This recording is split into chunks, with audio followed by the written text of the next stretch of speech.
But It's a good day for him. You know why? well, I decided, I didn't do the May the 4th thing, so I figured might as well be here and wherever we are. I don't even know if this is Tatooine or not. This is most No, that looks like Geonosis.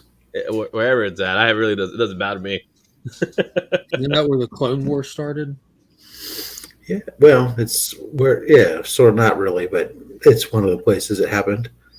Mm-hmm. Yep. So, Yeah, apparently now I have woken my son up to the point where he can't sleep. So now he has decided your lighting has changed. Tell him. Yeah, because he turned on some other lighting in the room, and tell him we he's love decided him for supporting his father. They say that they love you for supporting me. Yeah, he's not thrilled. But he started grievances here. But he started by drinking some caffeine now, so there you go. There you go. Which is what I went down to the lobby to get coffee. You're on your way home though, right? For the summer. Yes. Time? So Rob, look what came in. Yeah. The mail, it got late to get to you because so Saturday is usually when I ship things out, which means you usually get them Monday or Tuesday. But Saturday, the mail guy, the postal carrier came early. I wasn't able to get them out on time. So I had them scheduled for pickup on Monday. But then Monday, my postal carrier was off and the fill-in was in. And the fill-in chose not to come, even though I had a scheduled delivery. And he marked all my packages that were supposed to be delivered as unaccessible behind a gated community, even though I'm not in a gated community. So I filed a complaint with the postmaster, and then finally my regular guy came Tuesday. So that's it took a while to get to. It's all good, man. No complaints there. I got this one too. This one's a nice one. This is from 616, so I'm excited for this one. Did they find where the postman is at, since he was clearly lost? It was apparently, I don't know. He always does this whenever he has to fill in. I was joking with my normal guy. It's like he just takes a nap somewhere or something, doesn't do the route, and he just returns all the mail undelivered. That's how the guy was at my old house. Remember, I talked to you about that before, how I'd get the person who wouldn't get out of the car and to drop mail off that didn't fit in the box. So you just put dog in front yard. Couldn't I don't have a dog in my front yard. It's in the house. Good morning, Brother John, Eli Gunther, Coco Chevy. Good morning to you. Rob is not kidnapped. He's traveling. He's traversing the Americas, picking up wives along the way. But this is how much I love you guys, as I show up anyways. Rob files a complaint, like Bert. A firmly worded rebuke of the system that will fall on deaf ears. Absolutely. He likes to redress his government, other than he only does it to the private businesses. Well, yeah, because remember, the Postal Service isn't technically the government. Not technically. Kind of, but not technically. Yeah, it's some weird pseudo-government. Yeah. Mr. Mike Beckerman. Good morning to you, good sir. Good morning. And I would prefer Rob to become like maybe early 1900s politician that wears like a Colonel Sanders kind of outfit and starts his conversations off or speeches like, is you is or is you ain't my constituency. Well, he should have the bucket on hand, right? He's just with the bucket. It doesn't have to have the food in it. It just has the bucket. Is you is or is you ain't. Well, let me tell you something. My fellow, I'm just a small town bird lawyer, guys. I'm sorry. This is Maine country. Oh, Maine justice. On Saturday Night Live. It's Maine country up in here. What you doing? What is happening here? Oh my god! Oh man! They did that. I just want to. Is there something wrong with the fact that every time I hear Rob talk, I just want to dress him up? Is that on me? Is that? It's better than wanting to made him a train conductor. I'm just glad, Mike, that you want to dress me up and not undress me. Yeah. No, I want to put different costumes on you. I'll be your Ken doll, except more realistic. Oh boy, how's everybody today? No, I'm good. Woke up to some sad news at about 2:30 this morning.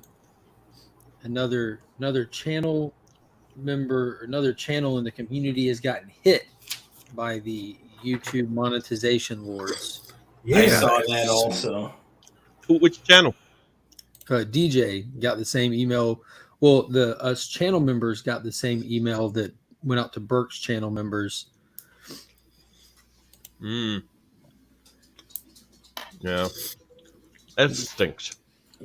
I sent him a screenshot of the email at 2:30 in the morning. I haven't seen him up yet. I had forwarded him the email. Yeah, came through. It was weird. It was because. So I see the question here. Am I going to Heroes Con? The answer is no. Unfortunately, I'm not going to Heroes Con. I have a 20th year anniversary that I have to celebrate. So I'll be in Florida instead. If you do it right, you'll have more. Don't worry about it. Yeah, 20 is a long time. You know what I'm saying? Sure, I understand. Been there, done that. Got the T-shirt. I'm hitting 18 this year. Our marriage can legally vote. Nice, but I don't consider it legit until our marriage can rent a car. There you go. That's 25, well, right? How about what was it? At least it reached the age of consent. Now everything you do, you could actually do. I'm not touching that, Rob. I'm going to walk away. Oh man. Both the wife and the wet marriage. There you go. All right, I'm muting my mic so I can finish this content I'm making. So Rob is getting himself some more wives. You know, since I'm hitting that 20-year mark, I guess you could always get either a replacement or an addition. That's how that works. Haven't been married now. So if you want to stay married even longer, no, you don't get extra wives. Okay, that's not how it works. Okay, just checking it. My understanding of having been married now, I've been married for 26 years. So, and yeah, no. If there's gonna be others brought in, she brings them in. Wow. You saw Mike's face turn. He was like, he seemed like a nice fella.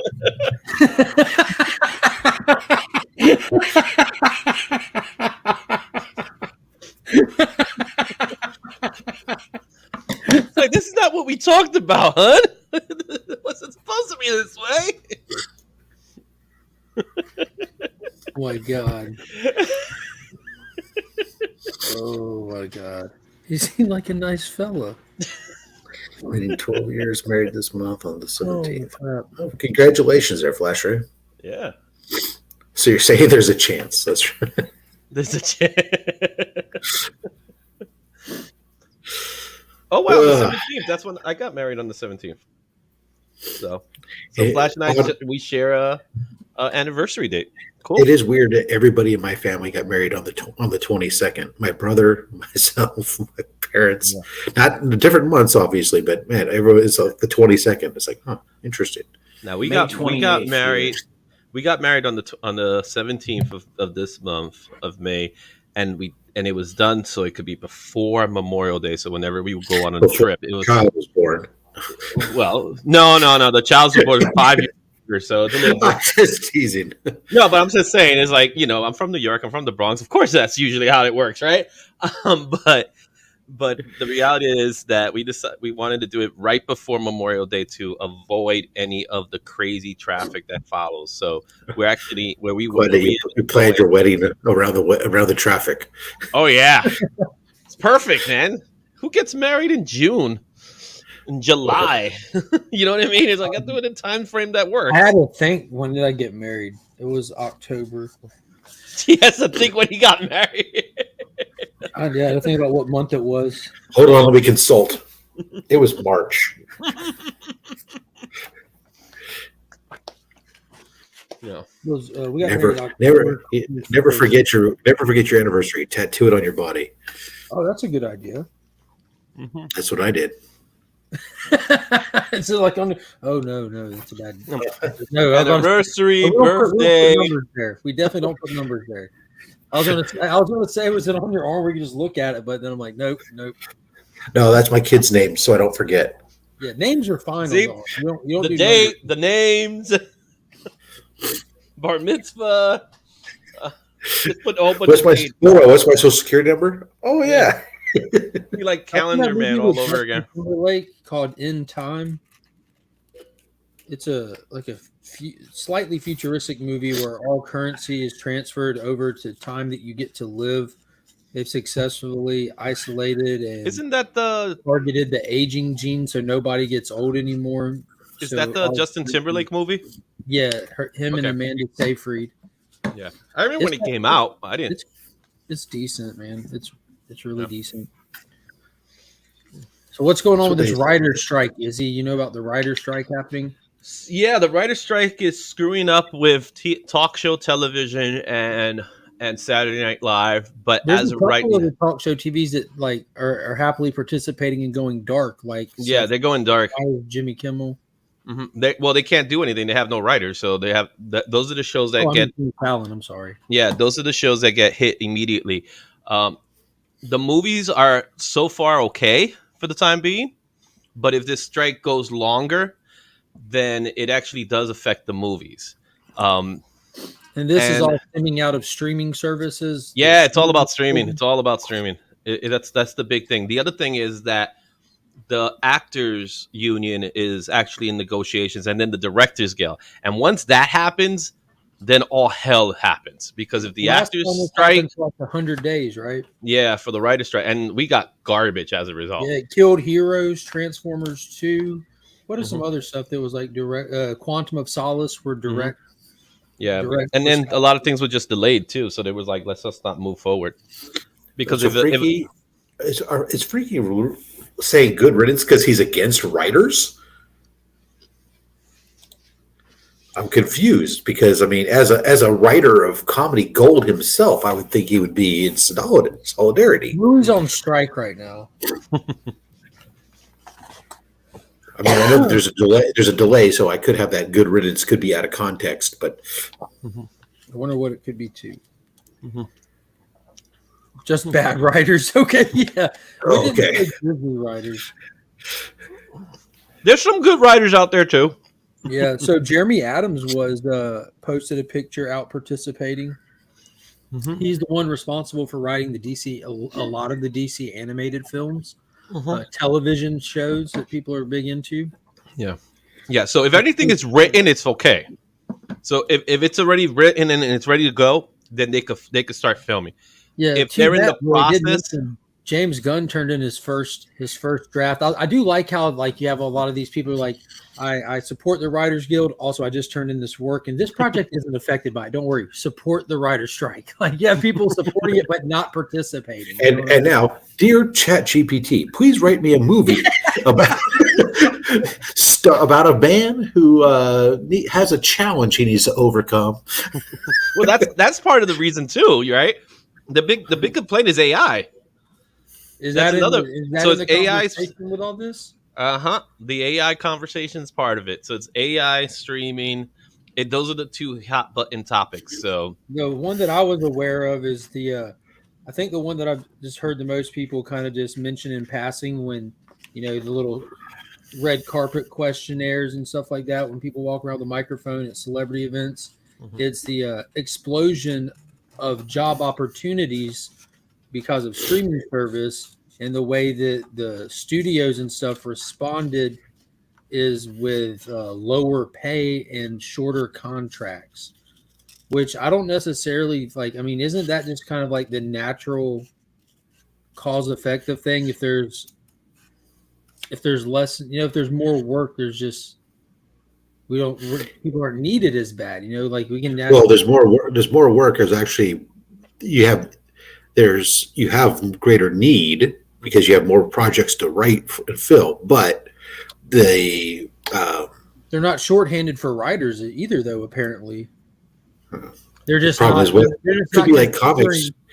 It could be like comics though, where they only have a few good writers. I was about to say, I just think that like anybody that calls themselves a writer is getting their name in the hat of as a potential hire. Like I don't know what kind of requirements or how they look at people's resume and think you are qualified to even be considered. Like there used to be a time and place where you would have to have some kind of build up a body of work to show like I'm somebody who you'd even consider to write this show Heroes or Quantum of Solace or something like that. But nowadays, I mean, we've seen firsthand the standard for Disney, especially over the last 3 years, is to get no name and foreign writers because they can get them for cheap. Granted, here in the last couple of weeks, we were seeing where they're shifting and making adjustments to kind of go back to pooling and hiring from more, I don't know, what do you say? I wouldn't want to say more respectable, but more proven writers like Rob's talking about, like with actually.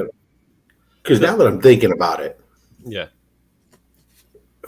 why shouldn't we use ChatGPT to write Spider-Man? It can't do any worse. I mean, Spider-Man is absolutely abysmal for so long. I mean, all we got to do is give it a couple parameters, right? You might give him a happy story. That will ruin the Spider-Man story. I'm just saying. Well, I could at least put them back together with Mary Jane. Yeah, did they do the big reveal issue yet? No, it's coming. Apparently, there's a spoiler cover too. Is it the next week? It's supposed to be 25, 26, and I think that it's next week. A big reveal. Did y'all why like this whole run? You know, it started with him. I think it's the death. Sounds like it's going to be a death. Oh, you don't know what it is yet? Nah, sounds like it's going to be a death. Oh. Well, I mean, because I know they've revealed, sort of what's been going on, and they revealed how they got these kids to be with Mary Jane, and why she's with somebody else. But I never like. I never liked it when they put Spider-Man into Supernatural. I think Spider-Man in the Supernatural is stupid. He's an urban character. Leave him in some kind of urban peril rather than throw in some supernatural stuff. Whenever you get Spider-Man to supernatural realm, it's problematic because it's not Spider-Man. Yeah, I don't like this whole what they did. I'm not happy at all. Maybe one day he'll be happy. I think that they just need to just do a run with him with Gwen. I mean, of course, it always goes back to Mary Jane is the status quo for sure. Like I prefer Gwen, but she's not the one in terms of comics. You know what I mean? But the status quo is they should shake it up.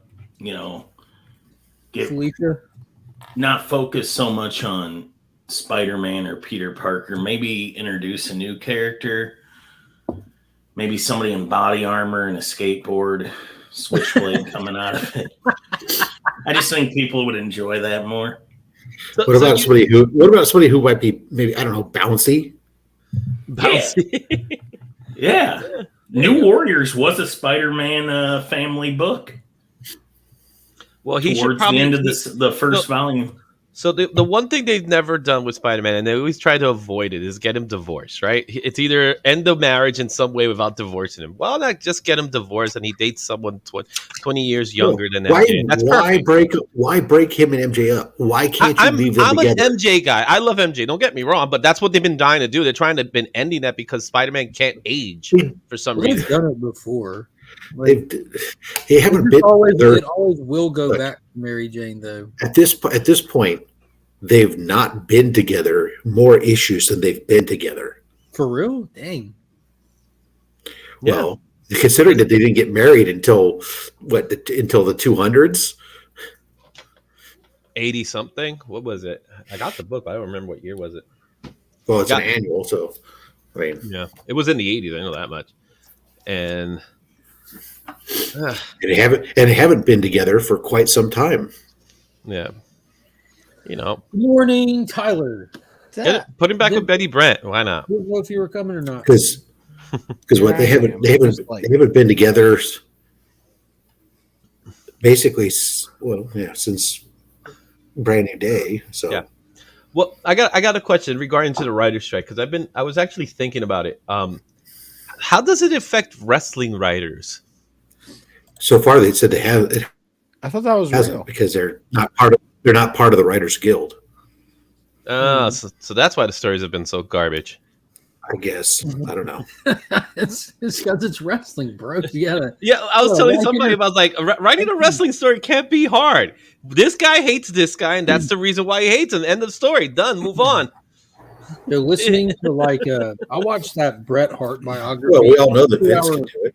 It's like a 2-hour long biography. Just listening to him talk about switching from company to company and like the way that the build-ups would work, like how he did the build-up with Stone Cold and everything when he was turning heel and everything. Mm-hmm. It seems so simple, but it's the committing to it kind of thing. That's where a lot of wrestling stories fall off. Mm-hmm. And it's got to be a very unique animal too, because you want to respond with your story with the crowd. It's a performance art aspect of it. For the crowd and how they'll react. So you have to be prepared to shift your story at a moment's notice so that somebody doesn't go cold or this or that. But it's very, very, very fascinating business aspect. Yeah, I've actually been far more interested lately in the not only the biographies and the rivalry shows, and even the lost, the going out and looking for lost artifacts things, and the AEW backstage stuff, than I have from some of the actual shows themselves. I mean, I watch them, and but yeah, I like the True Stories ones. The one Dark Side of the Ring. Those are pretty good, especially since they're non-biased. That's coming out soon again too. The next season of Dark Side of the Ring. Because of Vice. Non-biased. Yeah, the Tales from the Territory. That was another one. Yeah. I haven't watched those yet. I don't know what streaming service they premiered on. They're in Vice. Well, they're on Vice, yeah. So whoever has Vice for you. So if Vice is a hard one to get, because I don't have Vice. Hulu. I get it through my sister's account. Hulu has it. I know that. Oh, okay. They're really good. You want to hear some good stories? Look at the plane ride from hell. That story is insane. Yeah, that makes you look at Ric Flair in a whole different light. Yeah, but those stories are amazing. I know they did the McMahon lawsuit from the 90s, the steroids scandal. That was a good one. The whole thing is that there's some really good. Yeah, that's Dark Side of the Ring. So it's hard. It's on Vice. Those are good, man. Yeah, those are always great. But like the Montreal Screwjob, I'm sick and tired of hearing that story. They always go back to that story.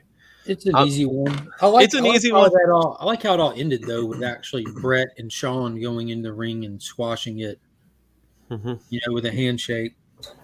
Yeah, that was fun from Bret. Empire Comics asking who's going to go see Guardians of the Galaxy today. I saw it last night.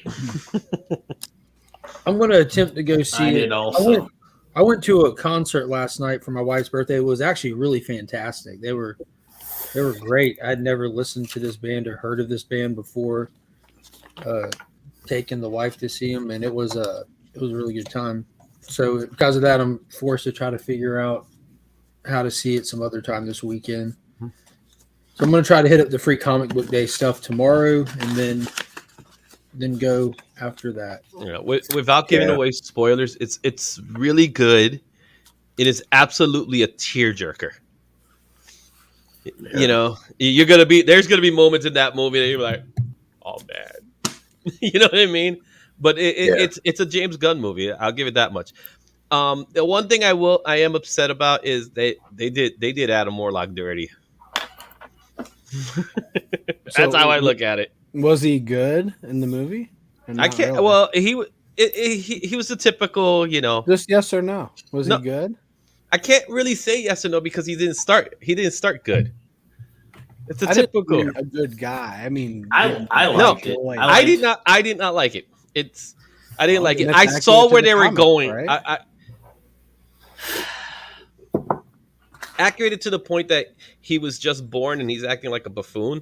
That's Izzy's favorite comic character. So it's not accurate to Adam Warlock. Overall terrible. It's going to hit differently. This is like a Speedball movie and Becker trying to give a short answer for it. It's just not. It's not a fair question. Well, Adam Warlock. It's like asking Mark. Mark, does DC suck? Yeah, exactly. Well, I need 30 minutes of your time right now. There was a moment that DC did suck. I'll admit to that. But then again, so does Marvel. There was a moment when Marvel sucked. There was a moment when Image sucked. Yeah, Marvel's doing bad these days, man. They just keep... He thinks. Holy shnikes. So last night, I think it's one of the two brothers, Nick or Dustin, their LCS is called Havens Comics. And Havens Comics does a little talk show with the owner of the shop. His name is Josh, and with a guy named Alan, not Alan Rue, but a different Alan. And there's more than one Alan. Is that allowed?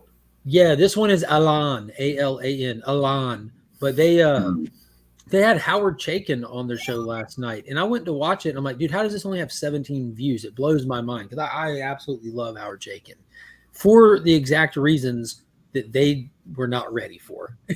Like they clearly did not do their. There was a point where both of their eyes reminded me of like a deer in a headlights. Like, what's happening? Poor Alan was like that the whole time. Like they opened up trying to talk Star Wars with him, not knowing that Howard Chaykin fucking hates Star Wars. Oh, that's great, though. No, he baptized them in the first 30 seconds, and he did it in a very eloquent way. And it was just, and it reminded me. Poor Alan starts the show like this, things like this. Was it one of those situations where you ever seen an interview when someone's technically calling the other person stupid and the other guy's kind of agreeing with the fact that he's stupid? You know what I'm saying? But he said it in such a way that you're like, yeah, I see what you mean. I get it. I am stupid. I am an idiot. Was it something like that? It was more like they just weren't prepared, and I don't think they knew who Howard Chaykin really was. They were just like, oh, this is a name I recognize that's been around forever, but never actually had a real conversation with him to know that Howard's a bit of a lunatic. But you got to do your research. That's what interviewing is about. Okay, it reminded me a lot of the Jim Mint interview of Jim Starlin, where Jim just went to his Wikipedia and was like, oh, you've been married for a long time, not knowing that Jim was going through an active, messy divorce. and Jim Starlin was like, oh, you're really going to regret asking this question or going down this line because my wife and I are going through a very bitter divorce. And there's this look on Jim Mint's face where it's like, oh shit, I should have done real research. This is what these guys walked into talking to Howard about Star Wars, because Howard hates the Star Wars comics he did. He considers it a low point of his career, and they opened the interview with it. To quote Howard Chaykin on the topic, I'm not interested in pandering to an audience whose standards are so low. To quote Howard Chaykin 5 minutes later, when them trying to explain to him who a current writer who wrote Batgirl, I'm already going into a coma. I'm not interested in any of this. I sent that quote to you. Yeah.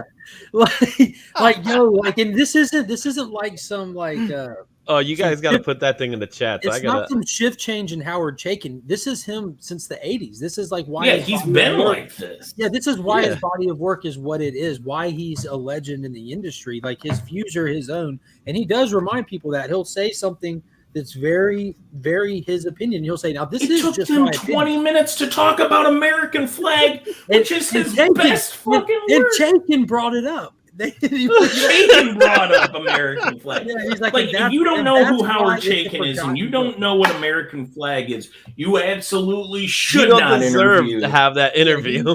Howard American flag revolutionized comic book. It opened the door for Watchmen. Watchmen was doing American flag in a different way.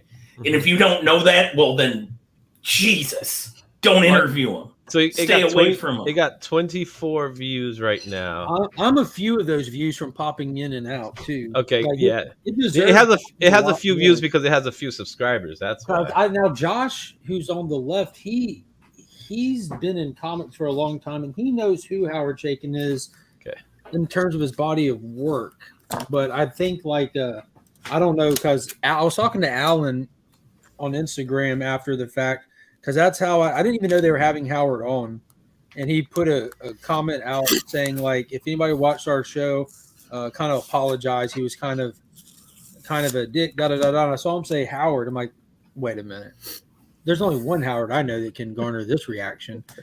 And it's the Howard that I actively talk about and his body of work over here on this channel. And I'm like, I went over there immediately, and I was just tired. I didn't finish it, but it was good. Like, he's done a lot of stuff all over the place. And if you don't know who he is, Evil's Comics, that's fine, Mike.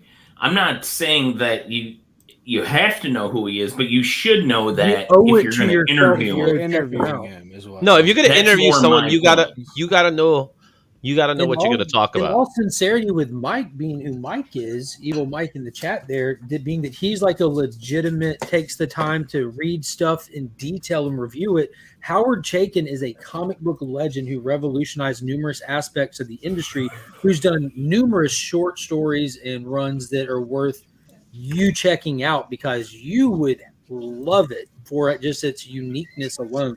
But he's done like the mini series for DC of The Shadow. He did Blackhawks at DC. American Flag is what changed the game, though. But that's actually a little run. This is a 2-hour interview. Oh, yeah, it's only Howard's only there for 45 minutes of it. Okay. Yeah, I'm looking at the face of the guy's name, Alan. Yeah, it hasn't changed. It's literally, he was blown away, dude. Like, there's 45 minutes of him just looking at the screen, like. Yeah, well, they got baptized, as Mark said. Like Howard sounds like it was only an interview for like 10 minutes. Oh my god! So 2 years ago, when I worked, minutes, Howard just lays it all out there and says goodbye. The first 4 minutes. 2 years ago, I worked a booth right down from Howard Chaykin, and he would visit us every morning. And my buddy Bill, who works in comics, told me right away, he's like, hey man, if Howard comes along, you got to be on your toes. Like he's gonna come at you at some point, and he really does. And that's just how the guy has conversations. He enjoys witty banter, and if he thinks he can get it out of you, he will. And if he can't, then he's just going to create his own amusement by verbally abusing you. And that's just how he rolls. He is the most authentic person. One of the most authentic people I've ever met. And he's ridiculously smart. This is Very not just smart. some person who just rambles. Like he's a genius in his own right with his own views. Like the dude earned it. But you got to just remember he's expressing his views and opinions, so you don't have to agree with They're them. not necessarily those of anyone else's. Yeah. Of anyone And else. he even tells you. I remember what the name of the book that he did. What was that name of the book that he just went overboard, pushing the envelope, and like I don't even know if it might have been The one that got canceled? Yes. Like With yes. Yep. Yes. Yeah, I love our relationship, Mark, because I just went like this. Yes. And you're like, oh yeah, that's the one. It came out around 2002, maybe.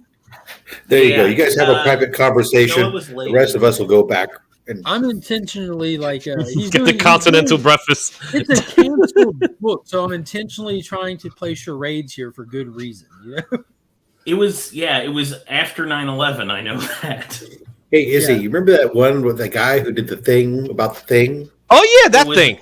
Yeah, when he was running towards the thing, and then that other thing came in and then knocked him with the other thing. Until the other guy showed.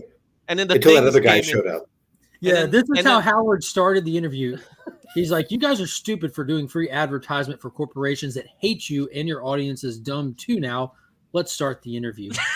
Yeah, I sent it to AR. After you sent it to me, I sent it to AR. We're glad to have you here. If anybody's going to appreciate this. Oh my goodness, that's so funny. I want to see AR just clip some of the audio and do his own interview. Like ask the question and you clip with Howard as the answer. That would be amazing. Mike, he did the Marvel adaptation. Oh my goodness. The original stuff. Well, you know what happens when when the writer's strike comes? You can't even get good YouTube content. You get people just saying things out of their ass right now. So sounds good. I'm happy. I got to check that out. I'm gonna watch that later. Yeah, you can't get good people on YouTube. That's why we have Tyler here. Wait, what? Wait, What am I here for? What did Tyler do? Yeah. Exactly. I'm picking your brother up and bringing him home. Thanks, Dad.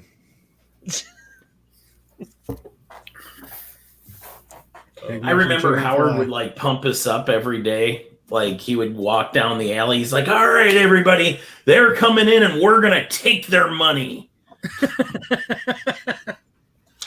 He said the last true genius in the industry is Kevin Feige, because he figured out a way to take these pieces of paper and turn them into billions of dollars.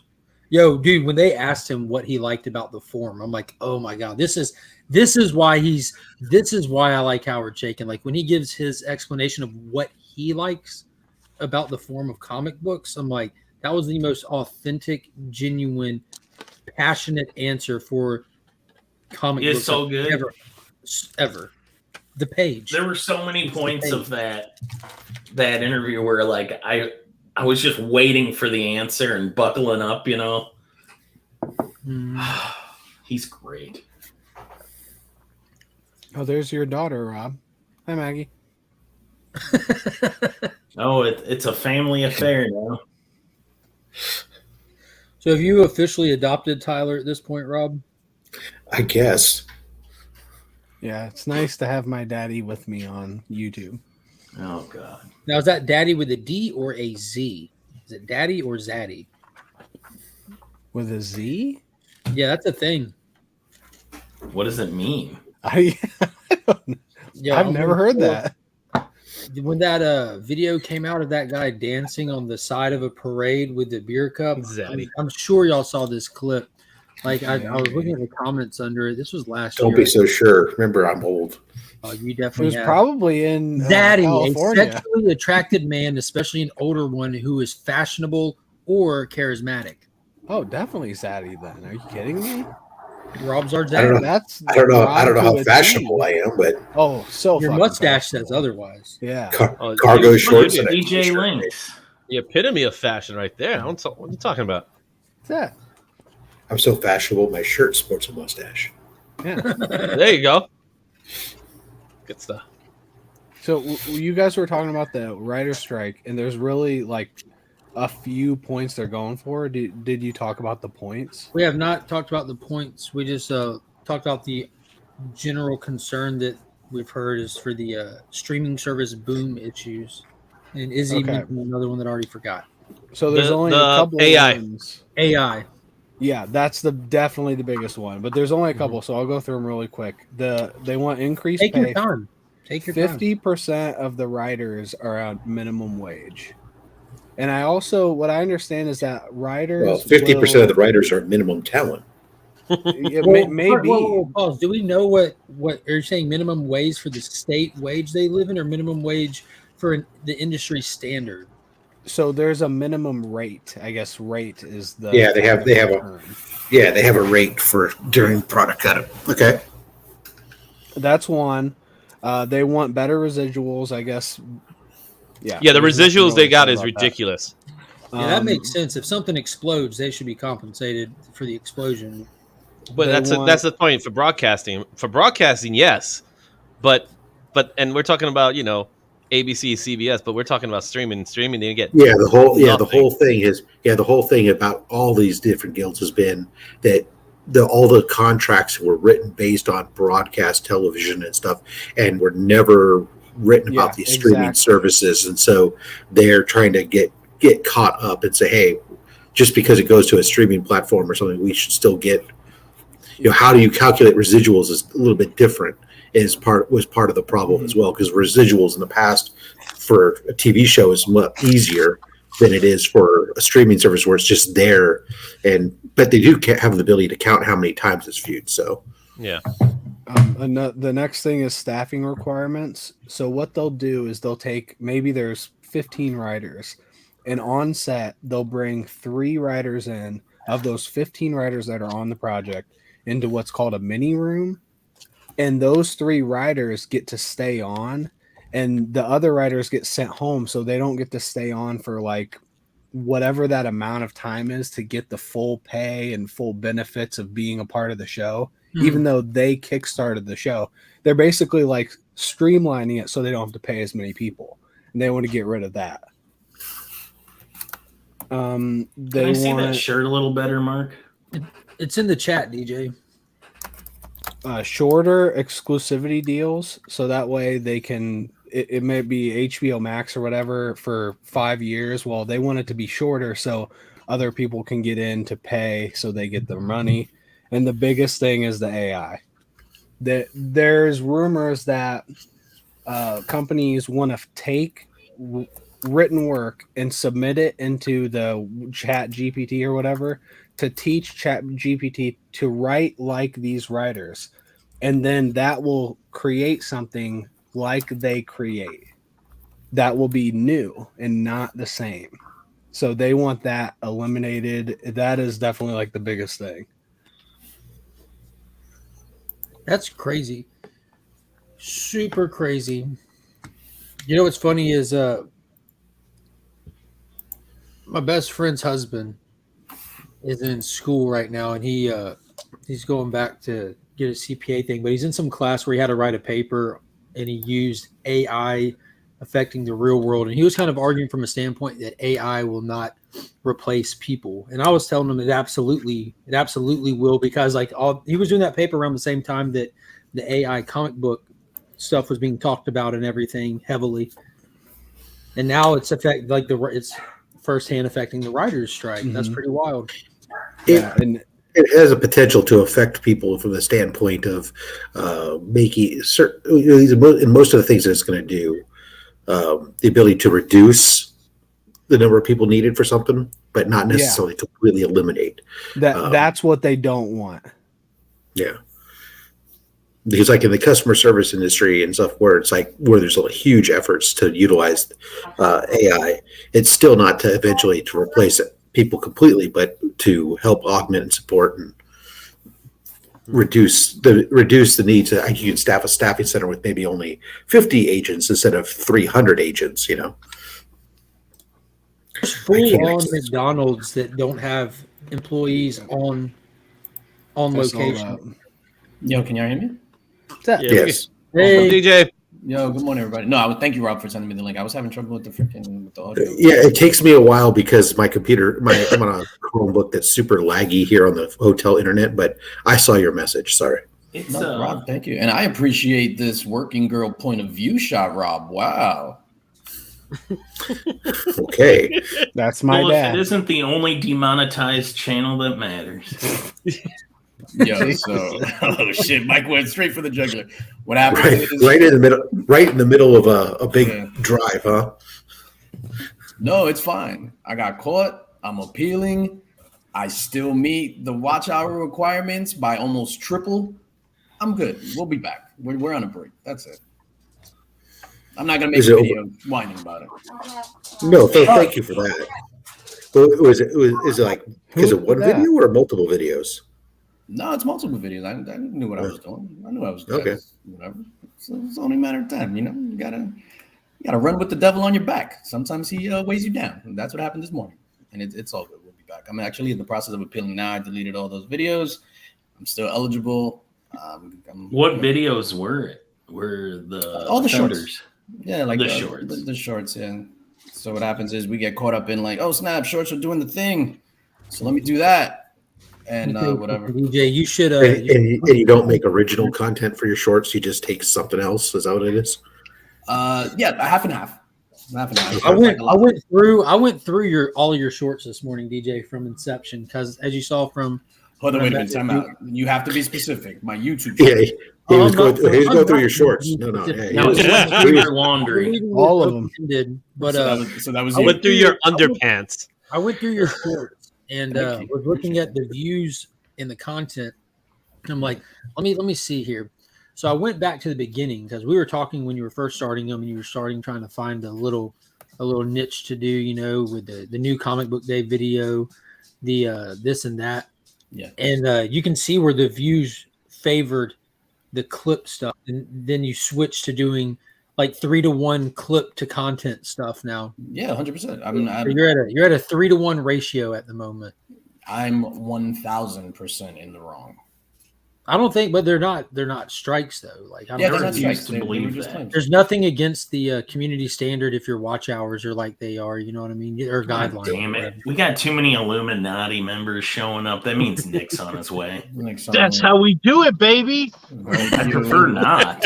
What's up, Remy Q? It's too early for that. What's up, brother?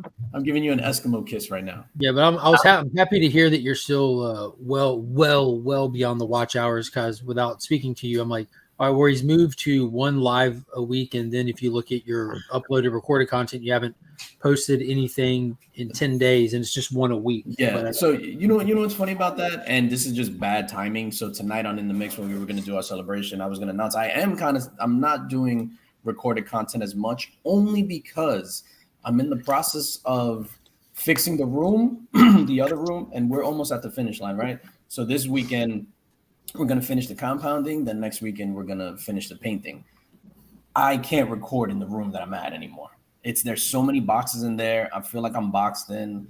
Once I get behind the camera, like I'll start, hey, what's going on? DJ Link's back in the building. Back, fuck this shit, and just shut it off. And that's happened like a bunch of times. I don't have the creative juices flowing in the current room that I am. So I was going to announce that I'm actually taking a break to the end of May so we get this done. Just from recorded content. We're still going to do In the Mix, and I'll do any edited shorts that I have to. Like I'm picking up a hot toy tomorrow and some stuff like that. But as far as like clips. and clips, clips, we're going to get right back on that horse. You know what I mean? Clips. Get monetized, do it all over again. Dude, you get out of jail. What do you do? Rinse, repeat. Go back to selling crack. And that's exactly. That's what we're going to do until my channel is banned. That's the goal. I want my channel to be banned so I could be like, yo, I did it. I can't wait until you're juicy again. Yeah, I went from ashy to classy to nasty, and I'm still here. Even though I said You that in get the wrong picked order. up, you don't say a damn thing. Call Saul, get out, and let's start cooking, baby. Woo! Yeah, so it is what it is. I'm not mad at all. Should I be mad? No, I'm not mad. You don't sound No, good. if you at least understand and know, I'm like, Yeah, you don't. Unlike who?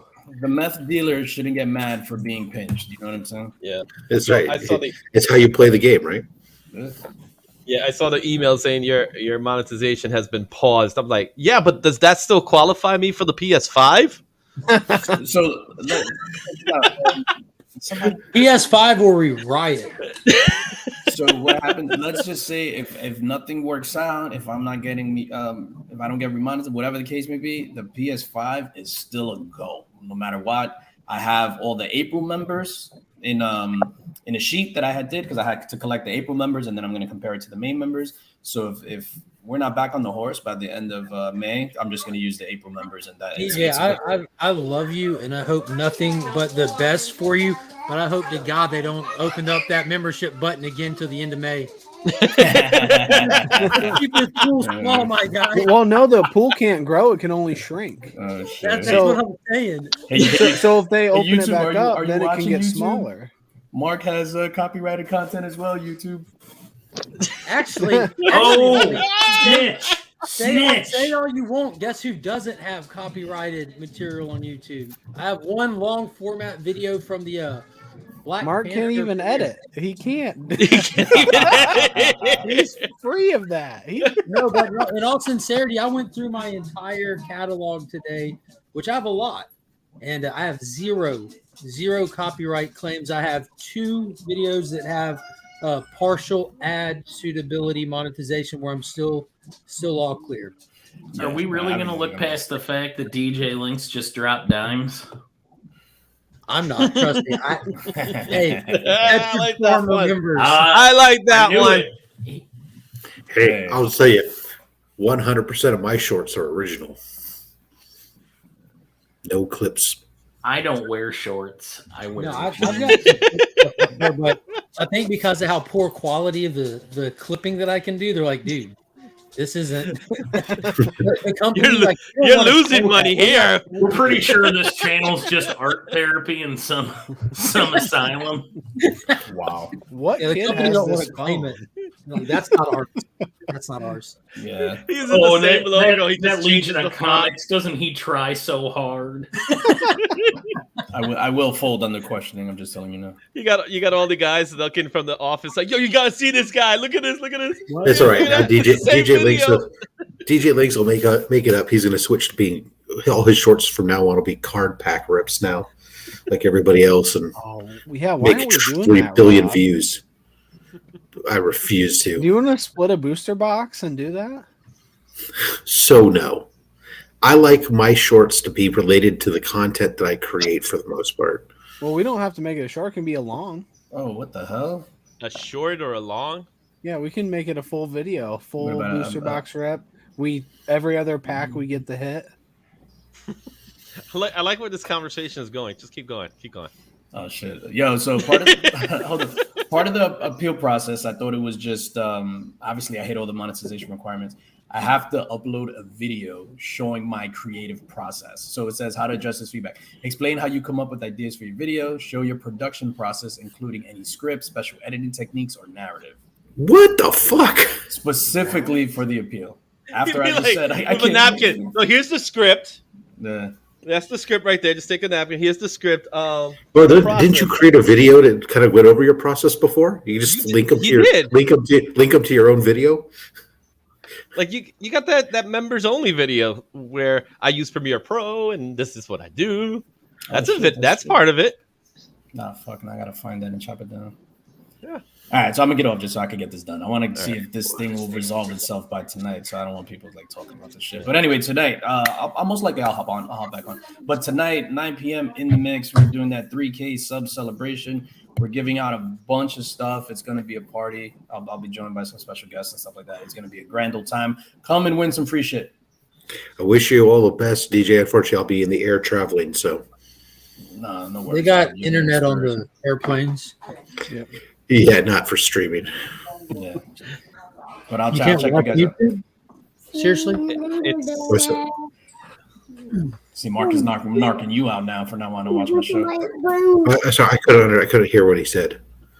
You can't watch YouTube. That's what he asked. No, I was asking about the airplane internet. Like, it's not strong enough to watch videos or anything like that. No. It's basically like to get even. Airplanes, I legit don't know is why I'm Yeah. asking. Even if you pay the $15 or whatever for internet on a flight, it's basically good enough for sending emails. Yeah, my mom even said, "Yeah, that's not it." Small emails. Not even big. Not I even can email you. attached. Yeah, keep it 150 characters or less. Yeah, exactly. Text message emails. $1 per character. I certainly would have. Rob Be on able the to send plane. you pictures of him reacting to the show. And I certainly wouldn't ever pay $15 for 2 hours worth of internet. You know, I didn't even have to pay that much back in 1994. So Rob's on the internet on Twitter. Just We got one of the internet on newest plane, channel members LOL. here, Ryan Riley. Welcome to the Legion. Ryan, DM me on Instagram or message Legion of Comics on Facebook and give me your shipping info. I've got new member welcome packets I've been sitting here putting together for new members. I'd like to send you one if you would like one. It's completely free. Stickers, magnets, stuff like that coming your way. Just shoot me a message where you'd like it sent. All right, dudes, I'm out. I'll check it. Yeah, I got to head out too. I gotta sit in the car for a few. So, All right, DJ. Yeah, All right, Izzy. AR's got it going on though. About to give blood and have a beer for lunch. Work is gonna be lit. Nice. Make sure you operate some heavy machinery while you're at it. Sounds like my work every Friday. What could possibly go wrong? Well, those people. Well, they're still there. They just have their cameras off. You tell Rob, hey. Hey, well, How's it going, Finn? good. You getting ready for school? Oh, there's Becker. He turned his camera on. He did turn his camera on. Just to see you. Well, we can do that with this button right here. See? They can still hear us. He just turns the camera off. See, and there's me. He's got a picture of me. I'm going, huh? How cool. So, All right, go have fun. Got that leg. Got that leg. All right, love you, buddy. hey, look at that guy. That's Remy. Rob, who's on Only Slabs this That's week? Remy down there. There he is. Tomorrow on Yeah. Only Slabs is PSN Green Holster. Oh, nice. Oh. Finn said bye-bye, Remy. Bye, buddy. The shot one was good. I like how he split it in half. How he had like Yeah. Spider-Man the second half. Well, and he came on telling me, well, I'll fill in for you. He says it's not going to be very good, and it's like, but I can fill in for you. And I'm like, oh, please, we've had not very good. His name is Remy. Dang, Remy, sorry. No, Remy intentionally goes that way. He knows. He goes, no, he is. Oh, it's going to be a lot of PGX. I'm all, I don't give a crap. It's slabs, slab comics at least. You know, so it could be worse. It could be Pokemon cards. So As long as it's slabs, that's in the name. That's his. Rob, have you I've seen heard. where I've tagged you in a few things over the last week? I've tagged you on Instagram or in yes, you've some I see some Pokemon stuff like, and it's not just random people posting like a card or something. It'll be something comical, and I go to tag Tyler because I know he's a Pokemon guy, and then I'm like, wait a minute, I should tag Rob too. But I've only done it twice. I didn't want to beat it to death. I bet a lot of people have done that to you, though. There's no way that can be. That's why I only did it twice. It's not. I get tagged in a lot of stuff that I have to go in and remove myself from the tags. Yeah. I don't like put you on a post like that. I just tag you in the comment section where you like can send it. Yeah. No, I'm just saying it. Yeah. I try not to tag people in posts. Like I do occasionally, if it's appropriate, but it is annoying. You know what I do? You only do things that are inappropriate. What are you talking about? I'll just send it to a couple of group chats, and that'll be the end of it. Yeah. So it's not, everyone does the internet differently. MJ cover for Adams is different. Also, a big announcement, real quick. If anybody or any of the toy viewers, I've been starting the Flash movie figures on my shorts. This morning, the third one dropped. The Supergirl unboxing. We've got the Michael Keaton Batman, the Flash, and the Supergirl unboxing. I've already filmed the Michael Keaton Batmobile unboxing video, and I'll be recording that today. Rob's seen it. It's sitting right here beside me. It's magnificent. I'm looking forward to getting that. That'll be out to channel members this afternoon. It's so magnificent. It makes sense that it's going to be in your shorts. Yes, but it's getting a full-length video. But I want to get it out ASAP and then start pumping out tons of shorts. There's so many good shorts to do with it. I can't wait. Shop, I think I have. To be honest, because I'm always looking at previews. I'm like months in advance on some of these covers, but I'm pretty sure I have. Removing yourself from a tag. If you've been tagged in a video, if you click on the 3 dots or whatever it is, the hamburger menu, and what you want to call it, there should be an option there for you to remove your tag. And it's nice and red. It's very prevalent. They know why you're hitting those 3 dots. They're like, oh, somebody must have tagged you. Here it is. Remove yourself. Yeah. Then you don't get all those stupid updates. Everybody else does the stuff that you don't care about. Yeah, that's a weird feature, like to get a notification when someone else leaves a comment on someone else's post. It's based on how you've set your notifications up, but that's stupid. I 100% agree. So what you got, Mike? You got a box. We saw that. Yeah, I got something from Rob Liefeld. Oh, is it all the missing feet? Oh, I'm so jealous right now. Or to that stupid hacky comment about feet. I'm so over the same joke. It's the comic community's version of why did the chicken cross the road? Well, it goes right with it. Or is it a pouch? Really tired of those Tootsie comments. If he sent you a fanny pack, come on. All right, I'm ready. So Rob, first of all, who would you constitute? We can tell, Steve. Oh, I'm not saying that he doesn't do some good art. He's just he's an easy target. No, he's got a reason for this line of questioning. Who just name someone that you consider a good artist that your preference? Who's your ideal artist? Oh, Peach Momoko for Rob. I don't know that I have an ideal, but he's earned that ego. Yeah, I don't really know. I like. You know what? I'll just take you to the end. Sure, here. Brent, take me where you want to go. Yeah, I would compare Jim Lee, Rob Liefeld, and Todd McFarlane all to each other in that they are popular artists within their own fan bases for what they do. Yes, and they all have problems with proportions. Sure. Would that be a factual statement to you? Absolutely. So why is Rob the only one that just gets unmitigatingly shit on by everybody? I think it's the meme of it, right?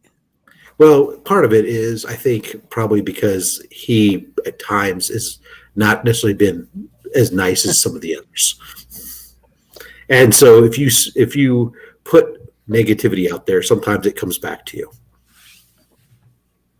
I think. Yeah, I would say though that in a lot of cases, Rob just starts punching anymore because he's so used to it. For me, it was something that I didn't notice.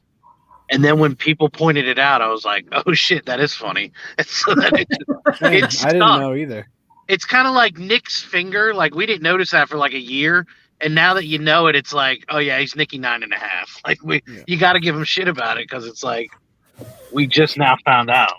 I was going to open this in a video, and then I realized I don't really like making content that much, so I'm just going to open it now. Still? Or it all. This is still content. You can clip it. I don't know how to do that. Yes, you do. Have It could be Alan. I really don't. It could be Alan's problem. Alan doesn't know how to do that.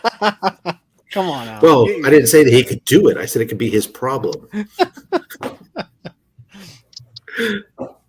YouTube has actually made it pretty easy now. I'm pretty sure there's a clip tool like within the YouTube app. Evil, that's a good comment right there. I think my quick thing is a lot of the current favorites might be from Italy. Yeah, I mean, Delato's definitely been great, and Perillo's put out some amazing stuff.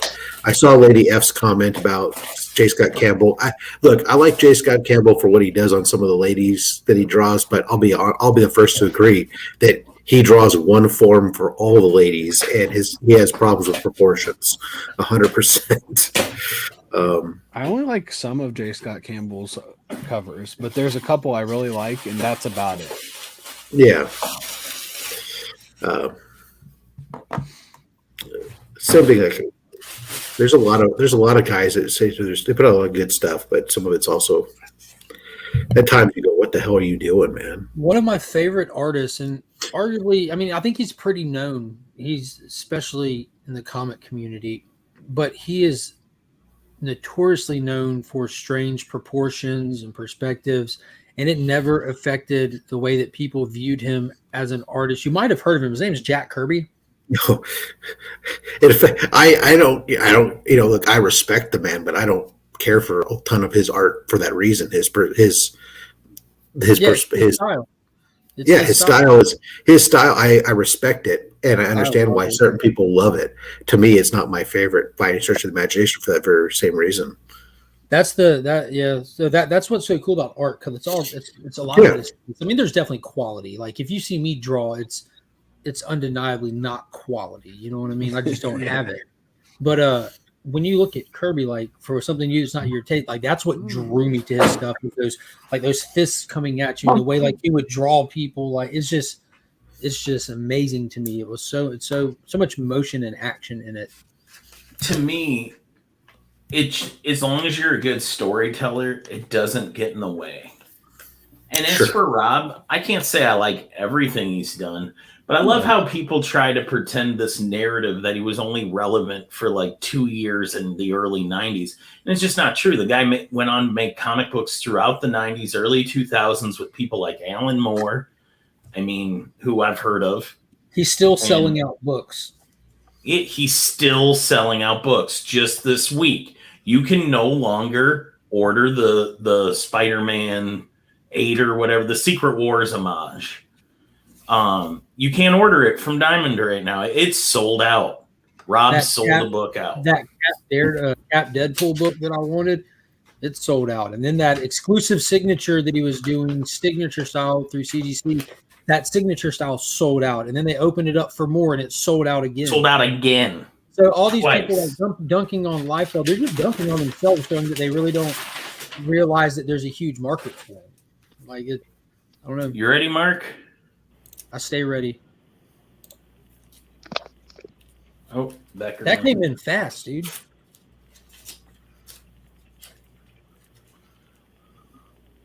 God, that looks cool. Tilt it. You got a lot of glare on there. Sorry. I want to see How's that? Yeah, that's the special edition signature he's doing. It's like a remark signature. Yeah, that's dope. Yeah. And this was $90, which is a bit much, but I wanted it, so I bought it.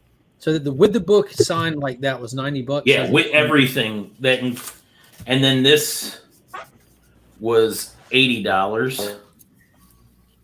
That's the one that I wanted. There it is. See, where did you buy that from? Was that off Whatnot? His Whatnot. See, I don't see how I miss everything that goes on Whatnot. That's the one that I wanted. That's just an amazing cover. Yeah. Hey, I'm back. What are you guys talking about? I hear artists talk, so I figured I might as well stop by and see it. Liefeld? I like Liefeld. Yeah, most people. What we're pointing out is most people do, despite the chat. Yeah, Beckerman said he had a box from him. I made the low hanging fruit comment, and that opened up his ire. Well, me and Becker were talking about this yesterday because he knew he was getting a package coming in. So he was talking about maybe I should do a video about Liefeld because of that, the general narrative that you hear people talking about versus like him comparing him to other artists. Now it's literally every artist has the same. It's like when you join comic book collecting, they're like, all right, here's some bags and boards. We've got some short boxes for you. And here's 10 Rob Liefeld jokes you can make whenever you feel like it. And that copy of X-Force #1. Well, here's my point. Here's the point I have to make about Liefeld. Liefeld took advantage of an opportunity that was given to him, and he rolled with it. And I don't care what anyone wants to say, but in the early 90s, it was McFarlane, Lee, and Liefeld. Without those three guys, we wouldn't have Image. I don't care how great Mark Silvestri is. I don't care how good so that would be the hang-up. You got to include Silvestri because that was the money. Silvestri was not the part of the big three. Silvestri is a great artist, and he's definitely better than Liefeld. You do realize Silvestri was an Image before Todd was, right? I get that, but if it wasn't, but those were the three biggest guys of that era. The rock stars. They were the rock stars. Silvestri was drawing more money going into it than any of those other guys were, I don't agree with your point. Silvestri was drawing money because he was in the top-selling book, which was X-Men. Right, why he was. but he was the biggest money maker for Page Rate. Page Rate, yeah, he was. And I'm not saying anything about Silvestri. I think he's phenomenal, and I think he's a better artist than. And who put up the money to form Image? Yeah. So, but I'm saying he's not making that point, Becker. He's saying without those three, it wouldn't have. Those were the three. It wouldn't have flied. He's saying the rock stars drew the attention that was needed to keep it like Stan was the attention guy. He knew he needed people's attention. You have to keep. People. I would still include Silvestri in it though. He's saying Silvestri was trash. That's what he's saying. Yeah, without all of them, it wouldn't have worked. But they were key. Those three were key with their status. I lived that era. I saw exactly how it happened. I think we all did. Literally all of us did. I was a kid, but yeah, I wasn't there. No offense. When it was happening. I was there when it was happening. I do too. So here's the funny thing about it, though. He was the one guy that was consistency, right? It was about consistency with him. He was the consistent guy. Larson, another one, right? So once they all came in, it was like all your top guys are gone. But the three rock stars were Liefeld, Lee, and McFarlane, bar none. Because they were the young. And I'm not saying anything. Boys, they were the young. They were exactly. They were the hot toys of the group. Yeah. They were also Lee and Liefeld were the first two to leave. How long were they with the company again? I have the number held up. Out of the company. No. Last I checked, Liefeld was kicked out. Yes, he was forcibly removed. Kicked out, so but who had been there? But Lee left. Come back Lee left within again? 6 months, and Lee's the one that negotiated Liefeld's buyout, and it was all a hustle to get to DC so that he could sell Wildstorm. So how many years, though, is what the question was. Liefeld was there till Heroes Reborn, so that was like 95 or 96, right? Yeah. 3 years. Uh-huh. And the last year, they pulled all his titles, and he was moving everything to sub-labels that he owned. Yeah. America's... It was Awesome America's Comics. I forgot what it was Awesome called. Comics. Awesome Comics, yes. Yeah, but he had his own studio, which is Extreme Studios. That's what I'm saying. I know this history. That's why when I say things like, I think you have to include Silvestri as the core four. Yeah, I think they were all core. But I get what point Izzy's making. He's just talking about the shiny, notable ones. Mm-hmm. And I wonder why it is that they stand out in history like that. It's because that's how it was at the time. Like, it was like you have consistent sellers of comics. There's people that, like, I buy just on their name alone because I like them, their body of work. But then you have people that do shiny stuff that I'm like, I need to go look at that because I don't know what's up with it. I don't know what they're going to do next. And it has that. It's a whole different kind of draw. There's not just I can one. tell you why. I could honestly tell you why. It was because of X-Force #1, X-Men #1, Spider-Man #1. I agree with that. That's the number one reason why they became the rock stars. If Silvestri would have gotten one of those books, Silvestri would have been that rock star. To Lady F's point, if you're unfamiliar with the story of how Jim Lee organized the buyout of Rob Liefeld and the reasons why he did it, masterclass of chess right there. Like, that guy was playing chess, and Todd and Mark were playing checkers, and Jim Lee played them all like a fiddle. So the deal is, and I know Rob's good at like business talk. I don't know much about Izzy, but apparently when you're trying to do business deals, if your company's under litigation, it stymies all of that. You can't sell your portion of anything until the litigation ends. And we saw a little bit of that with WWE, why Vince paid out all of those lawsuits, because they had to get it off their books. It doesn't necessarily prevent you, but it definitely inhibits your ability to do things because people are weary about it. Rob and Image are all suing each other at the time. And Jim Lee had quiet negotiations going with DC to sell his Wildstorm label.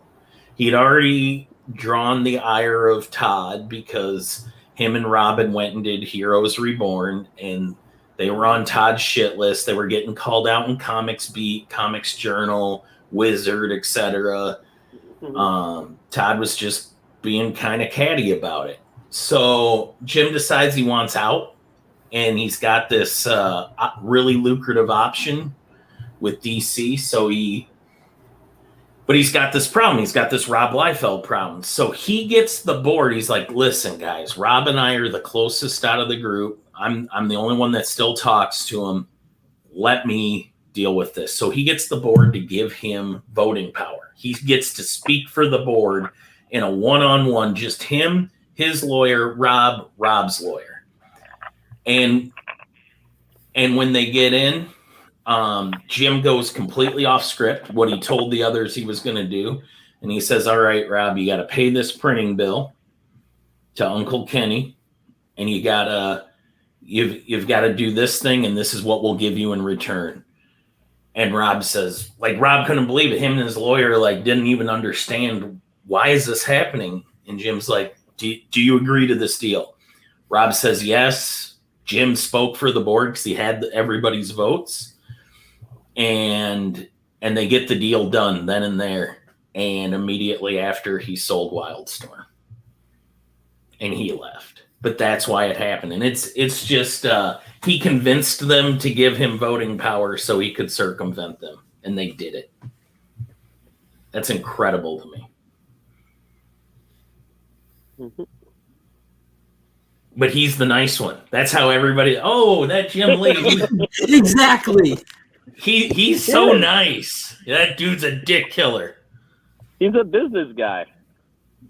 It's weird is like 2 years ago, he was like refusing these promotions and job opportunities at DC, saying he never wanted to be in these kind of positions. You remember that? Mhm. He's just a small town bird lawyer. Yeah.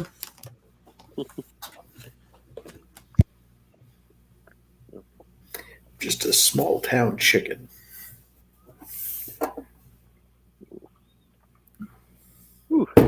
Boxes up their wins from the 2.5K giveaway, and the two slab boxes I'm shipping internationally. One's going to Australia and one's going to the Philippines. Wow. But I didn't have the heart to tell them no. Going East Coast there. Yeah.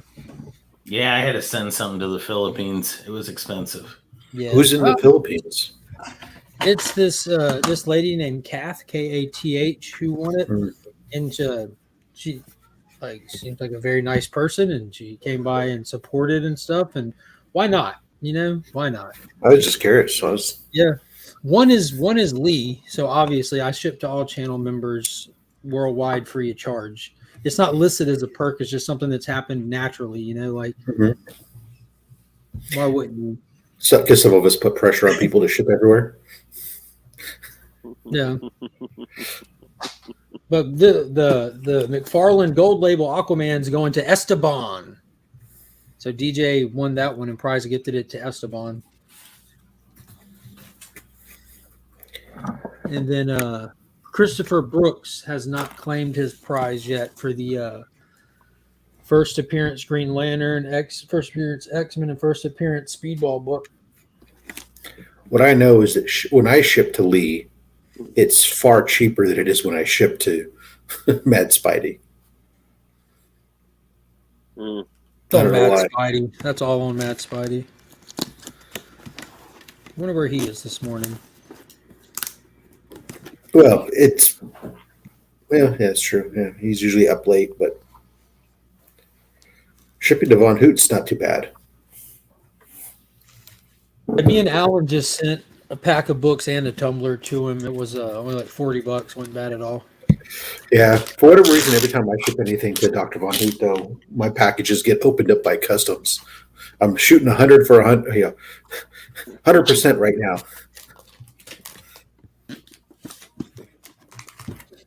I've got the worst post. I get impatient waiting on stuff, and I ordered 1 week ago today. I think it could have been even earlier. I ordered this McFarlane Jay Garrett figure. They've done the classic Jay Garrett finally, but they did a platinum edition of it and did like the live action version with the darker color red and the original like big lightning bolt, but it's just the outline of the lightning bolt, Mm-hmm. And the darker pants. And I ordered it offline because it's impossible to find in stores around here. And it's been sitting stagnant in Athens, Georgia. I don't know why the hell it even went to Athens, Georgia, but it's been sitting stagnant there for the past 3 days now. Priority shipping, and it's already on day 8. Wow. It's in the East Coast. That's why. Dude, everything at my postal journeys with stuff is crazy. Like there's Burke. He sent me a package. This is probably close to 2 years ago, but he sent me a package and it just got lost on the way, lost in translation somewhere. And he's like, dude, I'm sorry, I don't know what to tell you. It's got $50 insurance on it. You might as well claim it. And I told him, no, it'll show up one day. And I kid you not, 2 months later, it eventually showed up. That's just how things go here. Where had it been, I wonder? I think, if I'm not mistaken, it was in Kentucky. It got lost in Kentucky.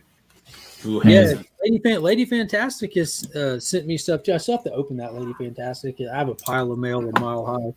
But she sent me something and she messaged me like, dude, I don't know why that's not there yet. And I sent her a screenshot where someone else had sent me the same thing, like, hey, something's wrong with the package I sent you. I'm like, no, it's not. And that's just how everything That's so annoying. Yeah.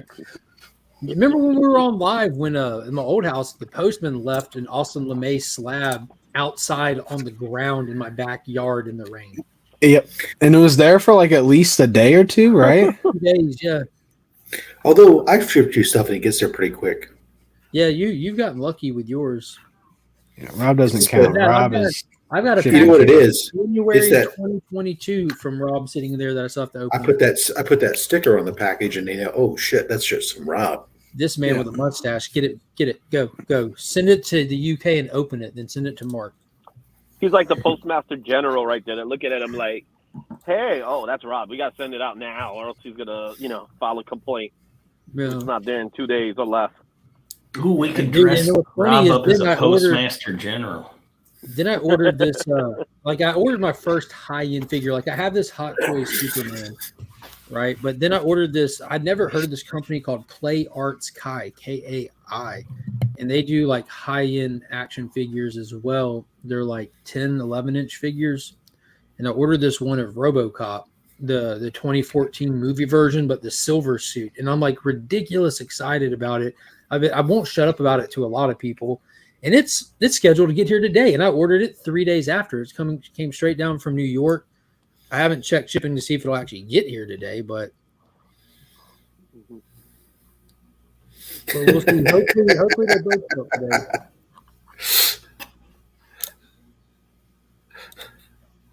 Has anyone been sending the link out? No, I just got back. I'm terrible at doing it. Yeah, Just you don't need here's my rule. You don't need a ton of tape if you're putting it inside of a package. The package will contain what you've wrapped up. I disagree. I think packing the more tape, tape, the better. Yeah, you want to make like a burrito. You need the whole roll. Tape adds like zero protection. I disagree. A matter of fact, if you tape too much, it will reduce the protection by compressing the bubble wrap and not allowing it to do its actual job of absorbing the impact. But it makes it more bulletproof. Yeah, no. Yeah, it does. I mean, like the more layers of anything you add, bullet. You're muted, Beckerman. I destroyed an entire family of Mylar with Burke's tape. That's what I was waiting on. Look, all I know is this. When Izzy gets around to worried about bulletproof comics. Oh, Pocan Joe did a fun project on that. Yeah. We still haven't ever seen what happened with it. He used ballistics gel, and he slabbed a book in ballistics gel as part of his projects, and he sent it to Remy Q. This was some time ago, and Remy was going to do like the give it the test, and of like running it over with a car and this and that. But I think something went wrong with the filming of it or something, and we didn't get it. All I know is I'm really interested to see when Izzy opens his box, because Izzy has been one of those. Izzy went and like reposted or pushed out my video on how you should fucking package your books. So now I had to make. So it was really important that I make sure that your books were packaged properly, so that way you got it. You could. I saw that. I was like, oh, I gotta repost this. This is how you should send your books. Yeah, now you'll get that. Now you'll get to experience it for yourself. What the Fat Stacks experience is all about. You know what is funny? I know what's in the box.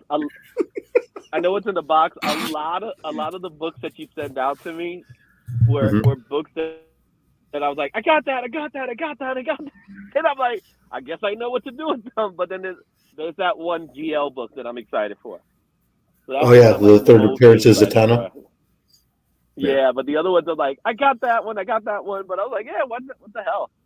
I love it. More stuff to put in. Like my wife's already talking about. So what are you getting rid of soon? Because we got to get rid of this. So I ran out of space. I literally ran out of space. Yeah, Durs ended up getting a package from me, but he got a completely different, because I didn't. I think his stack was a little bit too big to fit in a Gemini. I think it was, so I had to put it in a different shipper. But Still, he should have gotten it with minimal tape inside. Mhm. Actually, no tape. I think it was just. I tend to use just my sticker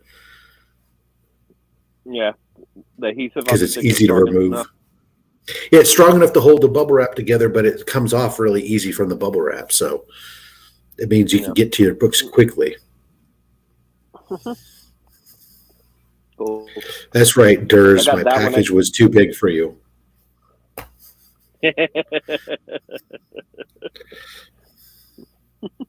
Ever get little ads in the mail from like St. Jude's or from donating to the American Cancer Society? How they start sending you, like, after you donate somewhere or you get advertisements, they send you stuff in the mail all the time. And I don't open stuff, like, I'm just not good at opening mail. Let's just leave it at that. But like where the Wounded Warrior Project sent me stuff, I opened it and it's a bunch of free return addresses. Yeah, and they send little books, and they send you that to make you feel guilty that you should send them money. Yeah, they send it with a little money slip, but like I'm like, yo, this has like been the coolest thing ever. So you've been getting like ladybug return addresses from me and little caterpillar ones. Like, shout out to them. But I love them. No, I have some Fat Stacks ones I can send. Lame, dude. I have caterpillars, ladybugs, kitty cats, dogs. Like, come on, Rob. Fat Stacks. I'll be honest. The I like the mailers that give nickels. So the address labels that I made were never intended originally to be return address labels, although I've used them as such. They were actually intended, like, when I send books into signings, so I could just put one on the back of the backing board and it had my name, address, phone number, and email address. So I didn't have to write it all out on all of them. That was the original intent. See, I got a QR code on mine. So when you scan the QR code, it takes you right to the YouTube channel. Did anybody watch the Y-Files last night? About that. Yeah. It was a really good episode on the Ark of the Covenant. Izzy. You mean, yeah, it sounds like it's that? been everywhere. I didn't know that. What is it, Tyler? Like that. It said it sounds like it's been everywhere. Yeah, so a lot of the stuff he does is stuff that I've already been down those rabbit holes, but I watched it with my wife and it was really fun. Like the whole like thing with it potentially being radioactive or a conductor, and the whole Ethiopia thing. I knew about that. But it was still a fun episode. I didn't, because I was at the concert. I typically watch it when it live premieres and hang out in his live stream afterwards. But I missed the live stream, and it's just not the same to watch that on the rewind that it is to watch it live. So I don't watch the live. You'll get there. They do have different size mailers for things. Just everybody's used to the Gemini 2, which we use for what we do, but they do have a couple of different size mailers. They're not just for comics; they make other stuff too. Yeah. So when I was in the movies, obviously you get like 1,000,001 trailers. I finally got to see the trailer for Oppenheimer, and I was like, okay, I'll watch this. Good. Yeah, I'm excited for it. I'm always excited for everything he does. So it's usually 30 minutes of trailers. Yeah, I saw that trailer yesterday too. I like the little Einstein cameo. Yeah, a little Einstein, and then they got Robert Downey Jr.'s in it too. So I was like, oh wow, I haven't seen him since Iron Man. He's been quiet. So I'm into it. You know, I guess I'll have to see Oppenheimer instead of Barbie. yeah, it comes out the same weekend as Barbie. Yeah. Wow. They're going head to head. Oh yeah, speaking of Barbie, any thoughts on Margot? Nobody was speaking of Barbie. What'd you say, Izzy? Margot Robbie as Sue Storm, is that a thing? That's what I'm hearing. Is that going to actually happen? That's what it sounds like. It's not official or anything, but No, nothing's official. I personally wouldn't have picked her as What is it? Margot Robbie as Sue Storm. Oh yeah. No, it's just rumored at the moment. Yeah, it's all rumor right now. Like Mila Kunis, that's the thing. Which I'm all on board for that. I'm on board for that. That sounds like it's not going to happen. No, I've got daughters who I think that would be an important shift. That way that they can feel empowered and represented by a comic book movie. I'm sure that the comic book community as a whole would be very receptive and would not at all be upset or cause any issues with that. Yeah, I've seen even the most supportive of Marvel people on Instagram posting like, dude, are they crazy? Like, now you get it. Now it hit a character that you like, or it doesn't make sense to you. Now you sound like everyone else who's ever complained about a gender swapped or whatever character. But that would be like the gender swap of gender swap. Would it though? Because we've had a female thing in comics. So it's not even Sharon Ventura. It's not even far-fetched to do a female thing. That's like pretty easy to do, actually. She was even a Miss Marvel, so yeah, that's what I'm saying. This is like one of the most easiest layups to do a female character on, and everyone's losing their mind over it. Like, where are y'all when it actually doesn't make sense? I got your back, Mark. Thank you. But I'm all for it. Pepperidge Farm remembers Sharon Ventura. Yeah, I do too. I'm a new Fantastic Four kind of guy, and she was the thing during that time era. Yeah. But it's just funny. I just want it to be good. Whoever's what. Exactly. Please just make it good. I don't fucking care who play. Like, I'm not super excited about Margot Robbie. I'm not super excited about Adam Driver. I would be most excited about the Mila Kunis thing. But at the end of the day, if it's good, I don't care. Just make it good. So Mila Kunis becomes the thing. Who's your Johnny Storm? Mine was Zac Efron from the beginning. Christopher Walken. Let's not hold back. Let's do it. He's got chops. Let's just jump the shark. Let's get get Patrick Stewart. Hell, get Robert Patrick. Who's your Who's your pick for the ultimate nullifier? Because I'm saying Kristen Dunst right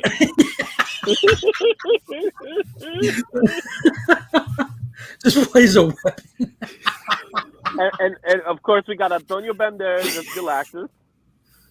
Yeah, oh man! Ever since I made that joke about it's easier to destroy than create, I want that line. If he's Galactus, why are you eating planets? because it's easier to destroy than to create. That has to happen. Let's see here. I'm just thinking. Man, I'll be honest with you guys. I hope that they just stop. Like, the farther it goes, the announcements, I'm done caring. Like, at this point, it's all just a joke to me.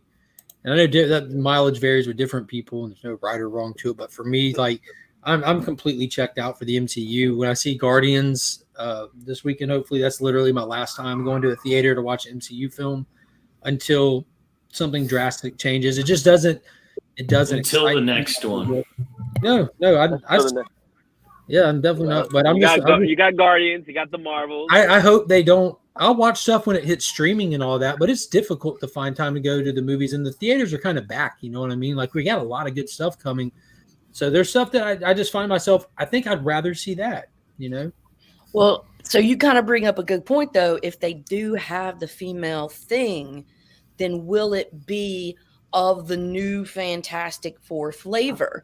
Because cool, right? if we've got Wolverine coming to Deadpool, like, could we see some Ghost Rider come in? We're almost there. Spider-Man come in? And we can't, we can't do the whole. Not thinking about that. And we can't do the new whole Fantastic Four territory. If this is the way they're going to play it, we can only do the Hulk if he's in an ensemble.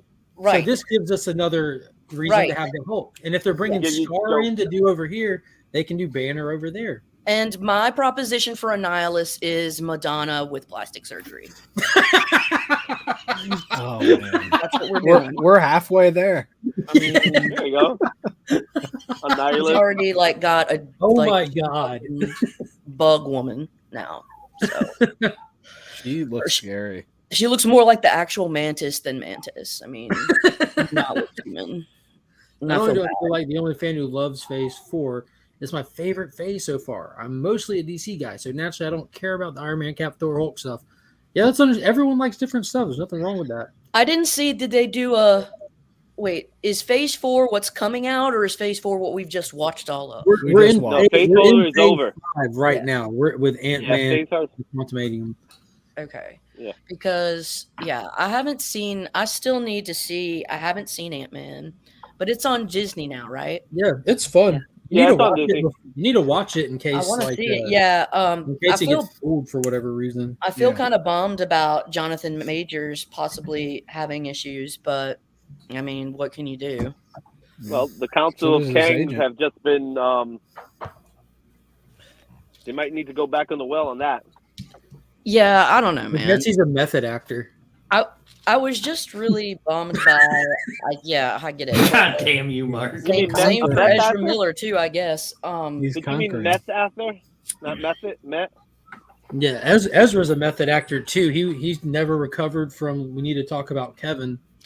He's still in that fucking role, dude. Like, Yeah, he's straight legit. up Like still. they actually started talking about that in the budget of that movie. He's not and left how, like school shooter mode. yeah, It's yeah. kind of fucking weird. But like ever since like Heath Ledger especially, there's been more Yeah, more attention and detail on set to actors portraying these roles of psychotic people and stuff like that. And because now they normally have somebody on set to kind of depress you, like not Reel get it you back. depressed, but yeah, to get you back out of character and stuff like that, to talk with you and check your status and everything. They didn't have one of those for probably a role that's beyond any boundary of any other fictional role. Like, Yeah, because I heard, the guy, his Austin something, I think is his name, but he played Elvis or whatever. I know Austin Butler. people were giving him shit because he was still talking like Elvis or something. And Yeah. then Angela Bassett actually said, like, dude, it's legit. Because when I was playing Tina Turner, I felt like I was still a little bit Tina for a minute. And so, like, it was like, and okay, Jack dude. Nicholson, as far back as Jack Nicholson playing the Joker, like he talked about playing that role and how, like, even as comical that version of the Joker was, he said that messed him up. Like, He's he was kind of been a little like Yeah. insidious ever since. Like that smile, that mean smile. You know? thing. Yeah. Definitely the fluffer, Joe. Well, yeah. Jim Carrey did the same thing with Rob wasn't listening. Yeah. man. Rob's just done. He's just done. Gotta keep them warm. We're sending one to your room, Rob. Rob's just thinking about how to get the mailers fixed. You know what I Open heard the they did mirror. on porn sets to keep the dudes hard is get some Tabasco sauce, stick it up their asshole. Have you tried that? I don't have a dick. So it just Do you have makes Tabasco Yeah. sauce though? it just makes my Yes. neck really stiff. No, I actually don't have Tabasco sauce. But guys, if Yeah, you're my bored, crystal cayenne guy. if you're getting ready to read So, a like, comic yeah, book, I that you think think the kinda suck. conversation. I think the conversation just surrounded the role of the Joker because it was a conversation in context of Heath Ledger's passing. Yeah, he was such a good actor, but he got really fucked up on the pills and stuff, I think. Yeah. Um Yeah, it wasn't the Joker that caused that. Gym Well, dogs. it was him trying to manage his anxiety and his moods, and I Yeah, think he was going to an unlicensed pharmacist already, and then adding stuff to it because of the way he was feeling from the set on the roll. And there's some things that you mix, it just turns into a toxic combination. Yeah, It I mean, shuts and you off. Nolan creates an affect, like if anything. But how can you blame? It was just a really sad situation. And who wasn't he dating like an Olsen girl? Didn't he die like in an Olsen twins house or something? I'm not sure. I thought it was he a died in hotel his room, wasn't it? hotel. Yeah, his Yeah, hotel. I think it was. and I It think was it in was an his Olsen bed, that but found it was Okay. there was an Olsen twin present. See, Mary Kate and Ashley. That's who it is. I'd kill myself too. I'm just kidding. Oh my gosh. Yeah, They do have golem eyes. Like the whole family just They has do have freaking golem eyes. Schmeal Yes, they face. do. The You don't need to big- quit punching down. Elizabeth is the most normal of them all, like, and the most. But she talented. got a touch of golem in her too, man. She's and then she becomes Scarlet Witch. Right, but she's all right because like the other two have like ET heads and like little Do- skinny bodies. Don't you so think it's they like, kind of? It's not really their fault. They like got fucked up from. Yeah, I think they're fucked Danny up. Tanner. So Yeah. no, do I think it's all their fault? No, I don't definitely don't think it's their fault. think- But I Bob think that, Saget like, did a terrible job raising them. they are who they are, like, and so Yeah, I'm yeah. just saying, like, I wonder because Elizabeth, I bet Elizabeth is just like more normal or at least psychologically sound because she didn't Well, have to get well, put. Mary Kate and Ashley, you got to keep in mind they were in the spotlight since the moment they Open were one born. up. What are those? Open one, bro. Yo, I brought a whole brick of hero clicks from the What If series. Open one. There you go. Nice. Are Four you random scared? four Are you random scared? miniatures in each pack. Got 10 packs. on. Oh, there's 5 in each pack. So Are you going to open one up? 50 miniatures. Check this out. So they did. Are you going to make me wait for your godless shorts? They did the separate one where you get one hero click, the card, and a map, like a map of like the locations from the show kind of thing. So you can really get into the universe. But there's a picture of the figure in there. The Spidey Strange. How dope is that? Nice. What are they going to do with the next Wanda project? What's going to happen? I don't know, but where's she going? I just hope they cancel the Agatha one and do Wanda instead. I know. Agatha's happening. That shit's like almost done, it's gonna be it is good, done. but it's just like. And then here's the it gives them free range to do what they want. The Agatha series gives them free range to do what they want because they don't have to go by a story. Yeah, that's cool. So it was on sale for $20. Agatha's, that whole thing is bullshit. Look, here you go, Beckerman. I'm with you. Jimmy Dean kids for life. They give Agatha Harkness a freaking live action series, but I can't get Speedball just or Nova. Because she was a fan favorite. She wasn't though. That's the thing. I don't think she was. I think they just like that. Nobody was an Agatha Harkness fan. No, I think it's the actress. I think the actress did a good job. Oh, Catherine Hahn. Yeah, she was in the good, so obviously she gets my thumbs up. Like Catherine Hahn killed the role. I don't think it's because Agatha is an exciting character. Yeah, but that's like saying that we need a what is that? What is the name of that? She's that excited what's the name of the goofy girl from She-Hulk who was hanging out with Wong? Oh shit, I don't remember. Whose name wasn't spelled the same. Like that's like giving her own show. She got a pop from the crowd because it was a funny moment. That's how Agatha was. Like she had that goofy song that was Agatha all along, and people pop for that. And Disney's like, "Oh, we need a whole thing now." Like, but you don't. It was a character thing, but like not in the comics. Agatha Harkness is not. Sleepwalker, Darkhawk. These are characters. Like Beckerman, I feel like you've got a bit of a Beckerman agenda. I do. I'm sensing a Beckerman. I'm very biased. That's okay. Just that you recognize it is how we all grow. Well, I don't plan on growing. No, it just sucks. If anything, I'm going to regress. We need to represent the elderly superhero. I agree.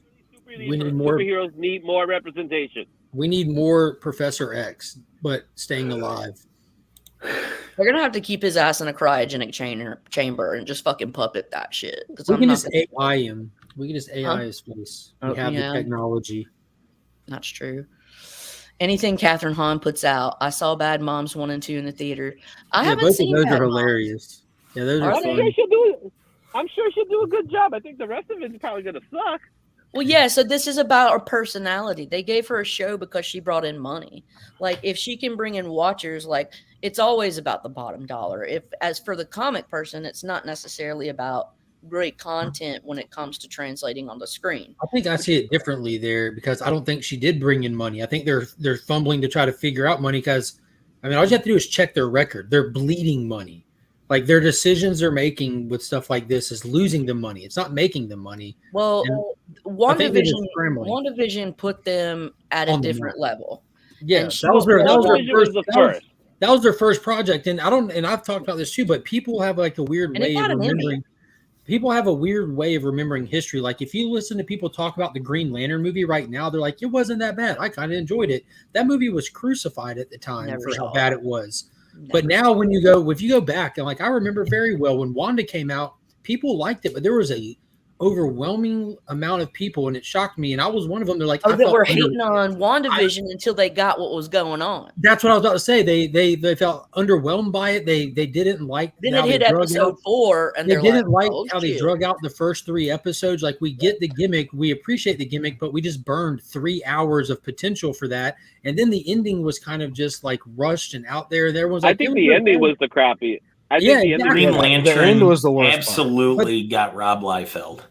But then you go on and see what's come after it. Now everybody looks back at the Disney Plus shows and like Wanda's clearly good when it's like the quality didn't change. People were just been fed worse since. So now they are longing for average. You have us longing for average. No, WandaVision was good until we got the Quicksilver thing. when they made this when they gave us the Quicksilver that wasn't the Quicksilver afterwards, it was like, what? Oh, please Like- let one of my projects do as bad as a Disney project. Well, they just lost hundreds of millions of dollars on 2 cartoons alone. They lost hundreds of millions of dollars on Ant-Man. Thor Ragnarok pulled $750 at the box office, and they only broke even on it because of how Not Ragnarok. You mean Love and Thunder? Love and Thunder. Yeah, they mismanaged funds so bad with reshoots and stuff like that. They've been doing some very bad money decisions with their projects to not make them profitable.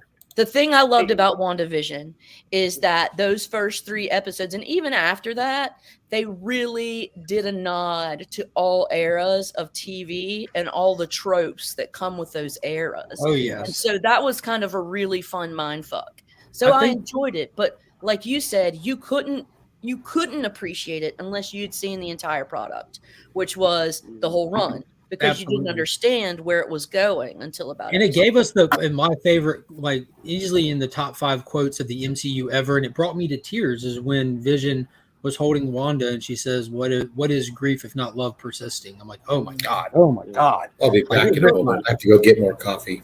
When we got the White Vision, and he out. was doing what was it? Like it was called something Theseus or Perseus. There was a question.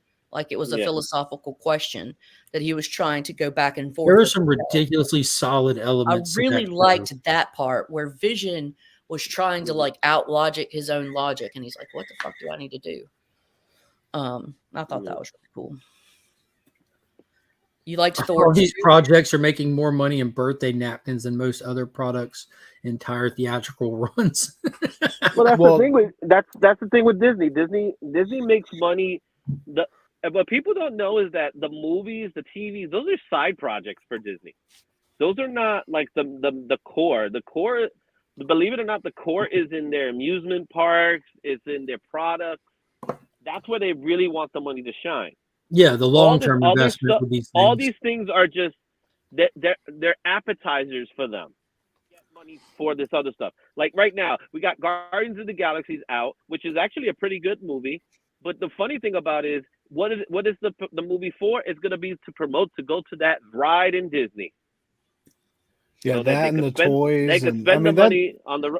Izzy's right about that. Like the toys is really where the money's made, but they want the movie to make a lot of money. Yeah, they want the movie to cover and profit the production of the movie, and they want to have created fans to keep money coming in.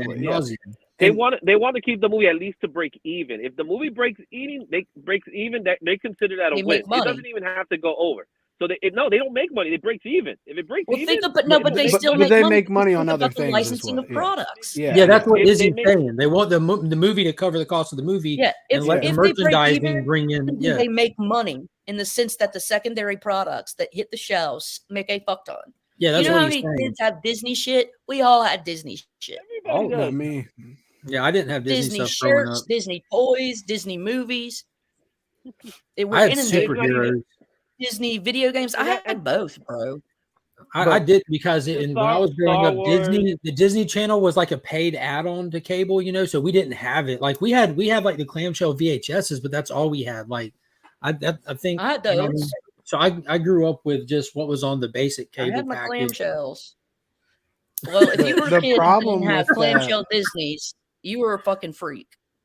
The problem with that like money mentality where you break even on a movie and then you make all your money in merchandising is you're not adding anyone to the fandom because you're not putting out a good product. And in the long run, that's going to hurt you. And to add to that, if you check, their merchandising has been failing as well. Yes, I was going to reference the Wakanda Forever stuff. Well, it has a ripple effect, right? It's a ripple effect. But what kind of stuff? The Wakanda Forever Legos. They not just the Legos.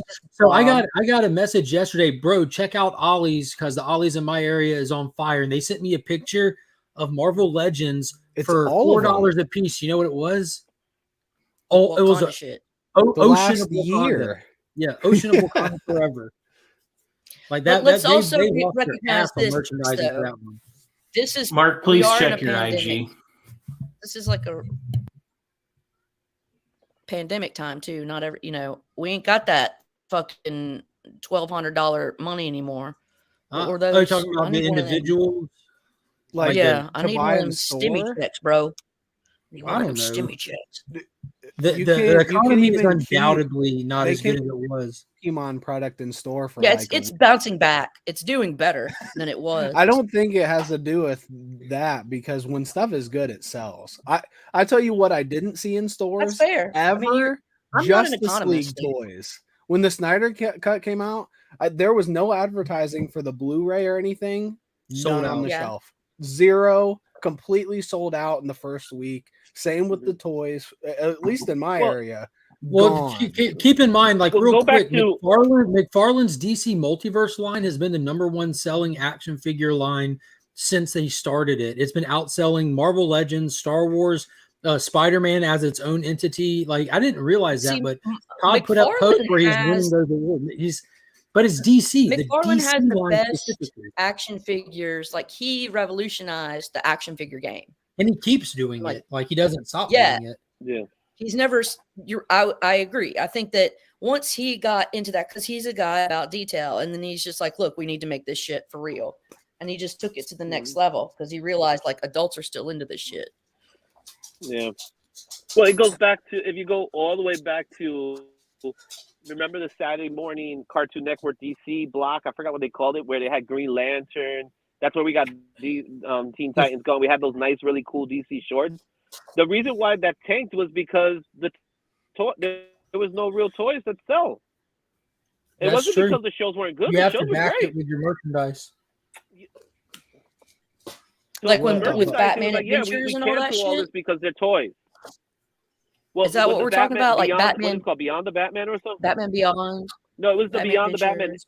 It was No, no, it wasn't. you remember the Green Beware Lantern the Batman. animated series and stuff like that? Beware the Batman, the Green Lantern animated.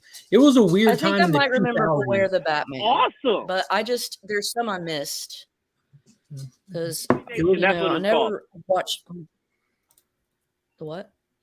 DC Nation was awesome, and we only had it for like a few months, and it was because toys didn't sell. That's why they canceled it. The only This thing is that a stood good was take. the I would Teen argue Titans. that the stuff being put out by Marvel isn't bad, but very depressing. Watching production after production deal with emotional fallout of previous 15 years of story is weird. I think some of those have been like that. Obviously, Wakanda dealt with a real life tragedy. You know, Spider-Man, which was dealing with his loss, everyone loved it. And that was dealing with like the sadness of multiple Spider-Men. Even Doctor Strange Rainbow didn't High touch and on it at Mecca all. movie. Ant-Man didn't touch on it at all. I think the failure of Rainbow Phase High a 4 brand? has got to be the failure of Phase 4 has to be Bob Chapek.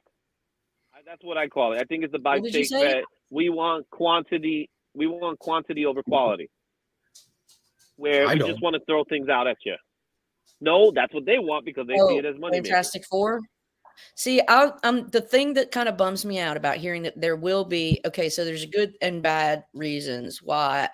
Okay, if they do a she thing, then I think it's probably going to be like what Mark says, and we might hopefully we can see some new Fantastic Four stuff because I loved the new Fantastic Four, and that was gives them an I was opportunity. joking. Like I have no doubt if they go that route, joking, they're but, going to like, destroy. it could be a destroy the movie, possibility. but- They're not going It that could route. be a possibility because it gives them a chance to I don't think so. also like cross over other characters. But the reason why I always loved the Thing is because it was Jack Kirby. Like, and I loved just seeing like it's Jack Kirby and rocks, dude. And that would have been a great. Yeah. I'll be honest. I think they're gonna play it safe with Fantastic Four. They're gonna play it safe with Yeah. Fantastic Four because the last movie failed miserably. If you don't get a good Fantastic Four this time around, it's over. It's over. So That's we'll it. get a Done. male thing. No. We'll get a Yeah, we'll be Mila okay. Kunis came out and Queen addressed Grim. that We'll get rumor Queen Grim. directly. She said that that's a rumor. She's not casting the Fantastic Four. She does know some people who are, and everyone should be excited. She addressed that rumor right off the rip. But I think the future of the MCU being what it was, like It it's not relies on going the anywhere. Fantastic Four. That's Yeah, their it's not mainstay. going anywhere. Like they're done. Like they have no OG characters anymore. other than the Fantastic Four that they haven't done But already.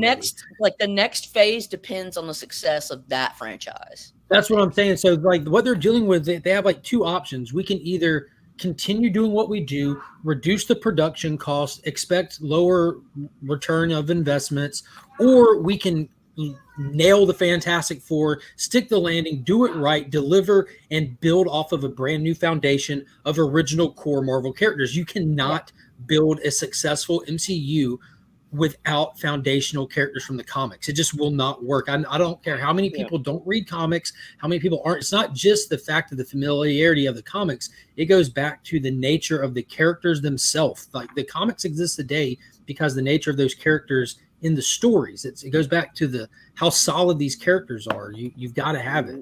Yeah. Do you think Well, we'll you need to see have maybe core. an You need the core assimilation? A-list characters. Exactly. Well, exactly. Do you think we'll see the assimilation of a Young Avengers? Since I it hope seems so. like they're doing Eventually. things that introduce. Like we have all the right. It's We have obvious. so many of them there, and even Kang. You know what I'm saying? Like that would be great. The Young Avengers was such a fun. Like I was working at my LCS when that first came out. That was such a fun series. But I think really that would fun. be like And a perfect candidate for a Disney Plus show. Yeah, Like we've that. got like a Cassie Lang now. We've got Kate Bishop from Hawkeye. We'll need like a young Patriot character, which it We did got show him. like the Isaiah dude in No, the. we got him. We got him. Yeah, his nephew or something, right? It showed him briefly, and then We have Riri. what about- we have Riri. Riri. Yeah, But we that's didn't true. start with Even though she- Riri. We started with Kang because Iron Lad, the first one, was Yeah, literally just Iron young Lad. Kang. Yeah, And that's so, Kang coming back in because we time, have trying all to these stop things, himself. It would be great to Now, see an iteration of that. Here's an idea. Remember the kid from Iron Man 3 that showed up at the end of Endgame? Yes. I think Not really. I can't remember. it's gonna be The something. little kid and the little genius kid in Iron Man 3 who Tony like lost his, he was having a panic attack and crash landed in the small town, and that kid was kid's gonna helping be him Iron rebuild. Lad. Yeah, that. Okay, I need to watch that Kid's gonna end again. up being Iron Lad. I just remember really loving the whole Mandarin joke where Ben Kingsley Or was just a fuck. maybe Tony Stark's daughter could be Iron Lad. Iron Lass. Yeah, I can see that. Lassie. Iron Lassie. I can see her That'd be taking funny. over the mantle in some way. I could see them doing that. That's something I could see happening. And I honestly think Secret Wars will not be about Kang. Secret Wars is going to lead us. Yeah, to I mean, and I think that's normal, bottom tier collector, that you are not excited about teenage teams much anymore. Just like, the X-Men, certain factions of the X-Men, I was much more into as a younger person, but now, like as an adult, there are other aspects and things about the X-Men that I appreciate that probably I didn't realize or recognize as when I was younger. But no, I definitely feel you. Like sometimes things aren't as dynamic and 3D when you grow out of the age in which they're marketing to. Mhm. But that's Gotta where get kids. this nostalgia. It's all about the kids. Yeah. It's all about the kids. It's all about the Nostalgic will kids. take you oh so far. For a little bit. Yeah, I don't know I don't know what the newest iteration of the Avengers is going to look like now that they've all seems like they're all kind of breaking apart. So what we get, or whether we'll see a new Avengers or any kind of Avengers title anytime soon, I don't know, man. I've got The only 5 thing I have heard, made it out for delivery. Think they do like an the all only new, thing I all have different. heard is that Spider. I heard that Spidey was going to take over the Avengers, which I'm not feeling that. What about Sam But- Wilson? What I'm about kind of upset I that- don't see him as leading. I'm upset that they've kind of crapped the bed with getting Sam Wilson's Captain America because how long they've drug it out for. That should have been pushed to keep the momentum. Just like we were talking with wrestling earlier, you have to react accordingly to the response of people. Like that was your chance. At this point, And that's why Cody's going to fail. I think they did him dirty. That's Well, why like Cody's Norman. going to fail. I guarantee you. like I Norman think Rad? Cody's gonna fail. If he makes wins a that good world point. title, it's like a consolation prize.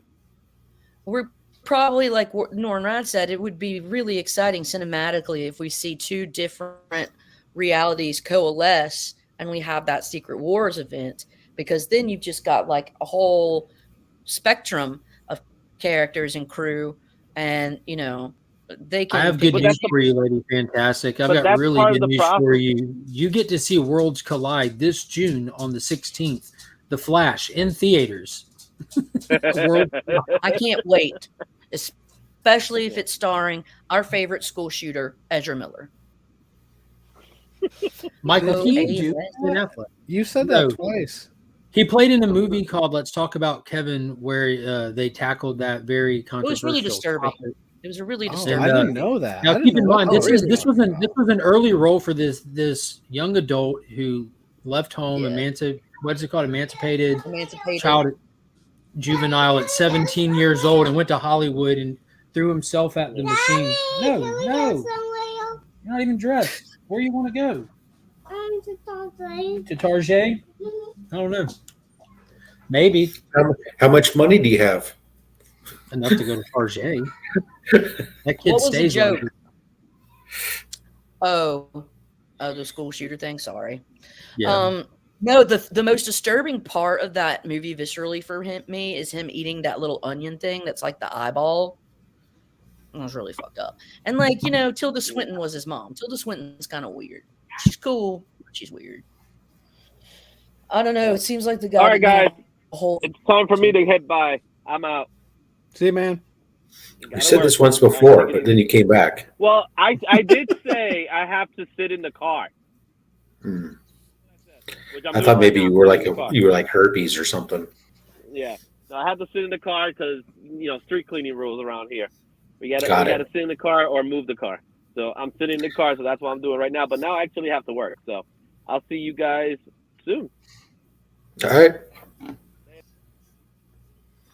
You have to sit in the car or move the car. Well, I don't understand New York. no, I don't care to either. It's like Why did he have to sit in California. the car? I guess because then it's not. You have to. I don't know. You don't get a ticket or something. It's New York. Oh, got it. No, I feel you. I'm gonna leave too, fellas. Where are you going? And lady, fantastic. Said Mike No. doesn't like us anymore. Yeah, he's pissed about Is it that. because we didn't talk enough about the new Warriors? Not enough speedball talk. Wow. We can cover Penance now that he's gone. The character? Yeah, Becker hates him. Well, Look at this little who's statue I Penance? picked up. It's To me, Speedball Penance- post Civil War, after like the tragedy that set off Civil War. Penance created this metal suit with all these spikes in it. One for every person that died in the tragedy that kicked off Civil War. And he was punishing himself for it. It was a weird era for the character, and he even created the same little suit and put his little pet cat in it to punish the cat. So for Speedball fans, Penance is like a dark spot on the character's history. Because see, Penance, I thought for me, she was a character in Speedball. or Gen X. Well, this Penance was a Gen X character, and she had razor sharp skin like diamond, and no one could touch her. She was red, but she had spiky things coming out. Yeah, of her. different Penance. She never spoke. Yeah, I don't think she spoke. Like, That's weird. She was a Marvel character as well? yeah, red Marvel character. She was red. So let me type it in Penance. Marvel.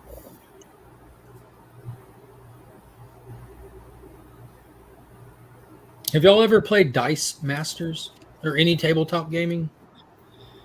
Played some tabletop gaming, but I don't know what you're talking about. Dice Masters. No. It's Yeah, some whiz kid. I'm talking about Monet Saint Croix. Say Croix. Croix. Croix. Yeah, CROIX. Yep. Yeah, Croix. So she's got like 9 invulnerability, super strength, super speed, flight, telepathy, genius level, Yeah, intellect. she was like the badass of the Gen X. Yeah, she was just like you couldn't fuck with her. Yeah, that's what I don't know the speedball pennants. I just know the Monet Saint Croix. Whatever. St. It's Croix. alright. LaCroix. I'm gonna fucking croy you up. LaCroix. A logo movie would be awesome. Do we know anything about New World Order, the Husk. Captain America movie? Yeah, it's like a sequel to the Incredible Hulk that they did back in 2008. The leader is confirmed to be in it. Liv Tyler is confirmed to be back.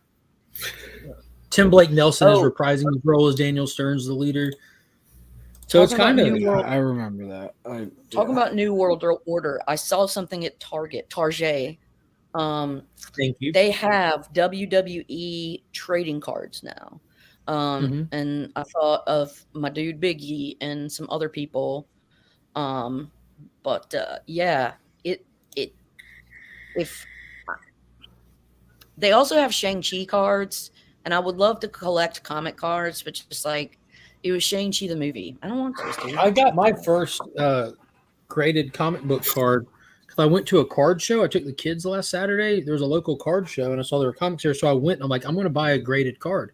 So all three of us got one. Monkey got Spider-Girl, Mayday Parker.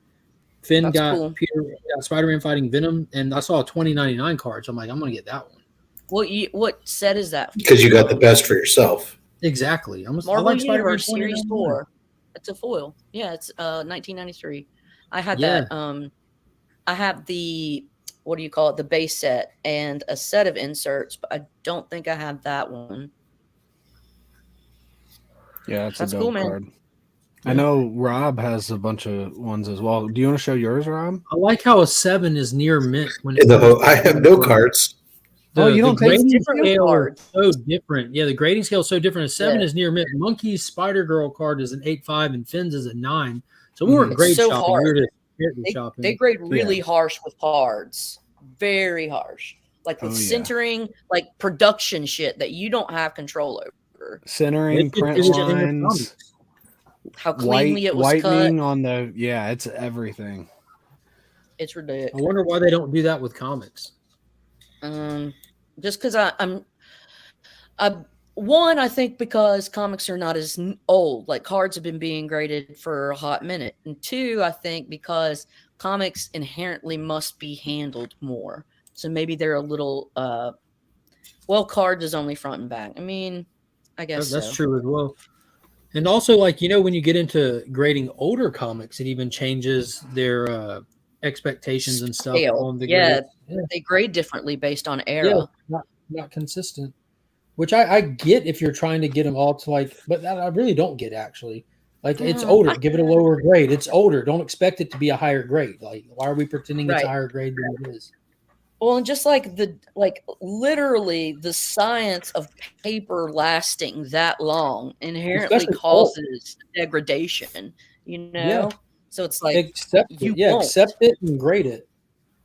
Like, you're not going to find beyond a certain grade with certain things just because like physically it's impossible to preserve it. That's why that Mile High collection was so legendary, because the natural climate of where it was kept forever, it was so very nice. Conducive to the books lasting. Yeah.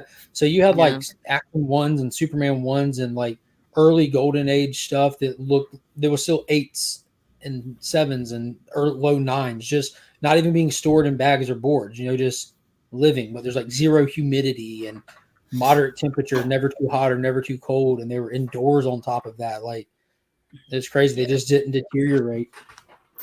I get you, promiscuous time traveler. Like, I definitely understand, because like I could get on board with grading some of my cards because I can still see my whole card. But like I want to be able to touch my plastic.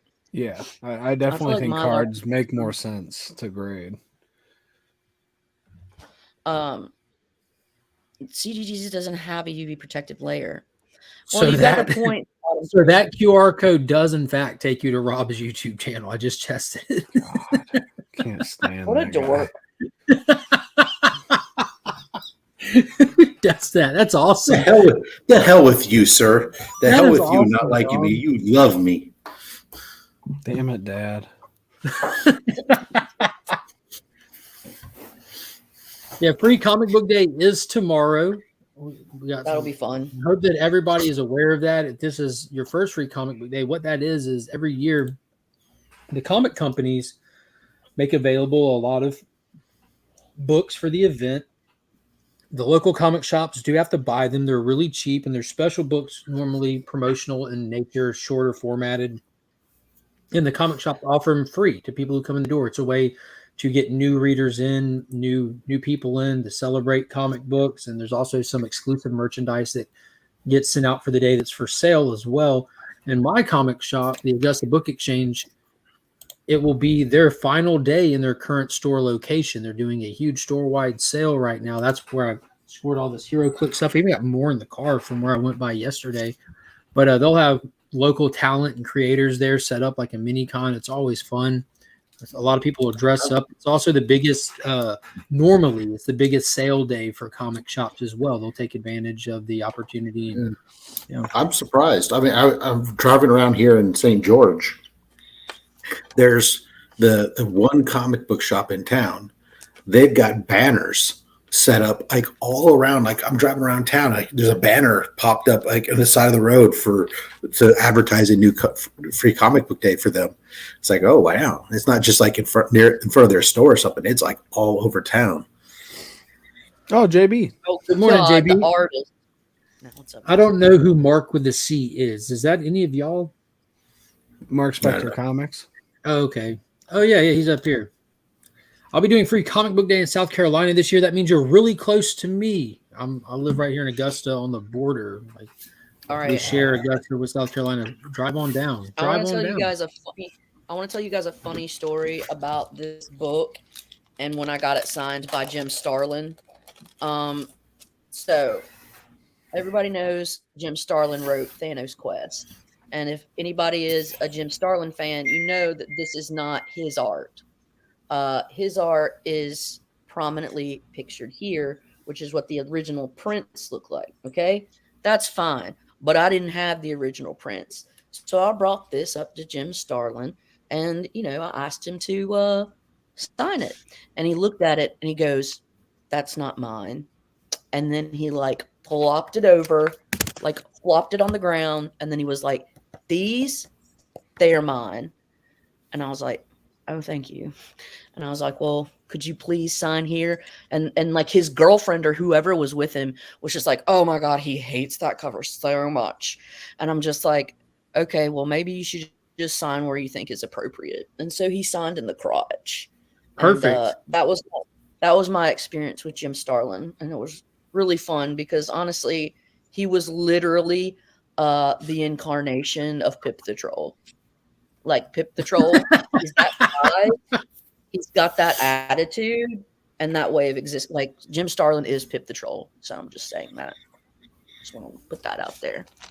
Anyways, yeah, he's a lot smaller, but he's a smart guy. It's just like, okay, well, Jim Starlin, I'm sure you have to deal with people every day and you can make the assumptions you want to make, and that's fine. But I didn't get this book to piss you off.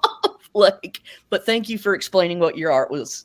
It was pretty funny to observe. It was literally me watching Pip. If you want to see a creator being funny, I'm going to send you a link to a Howard Chaykin live stream where the guys who clearly did not know Howard Chaykin. It was like a true treat to watch because Howard is a legend. I love Howard Chaykin, and he was 100% Howard Chaykin, and they did not know what they were getting into. So within 4 minutes, he already baptizes them, and they're sitting there with their jaws on the desk. Justin, you must have seen it. I heard about it, and my response was, "Well, Chaykin's gonna Chaykin. Chaykin's gonna Chaykin." That's why I think Starlin's Starlin, man. It was cool, but it was just really like, you are a funny little dude. Did you call him a little dude? I did not. I said that in my head. I was not going to say that to fucking Starlin's face. I love the man. I love his stories. The man himself was a little different. He was Pip. He was Pip. He literally Justin, was can we get an update Can we get a toy selling update, please, sir? Sure. I realized that eBay only, on the app at least, only tracks the past 90 days. So I've had some stuff fall off of that total.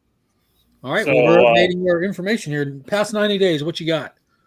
Past 90 days, we are at 307 items sold. Wow. eBay is like, man, this stuff's flying for you. You have your ASM 1 yet or what? No, I keep buying other books from that fund. So. Yeah, he keeps watching me buy books, and then he feels obligated to buy a book. Going tit for tat with Rob here, huh? Yeah, it's an expensive endeavor, my friend.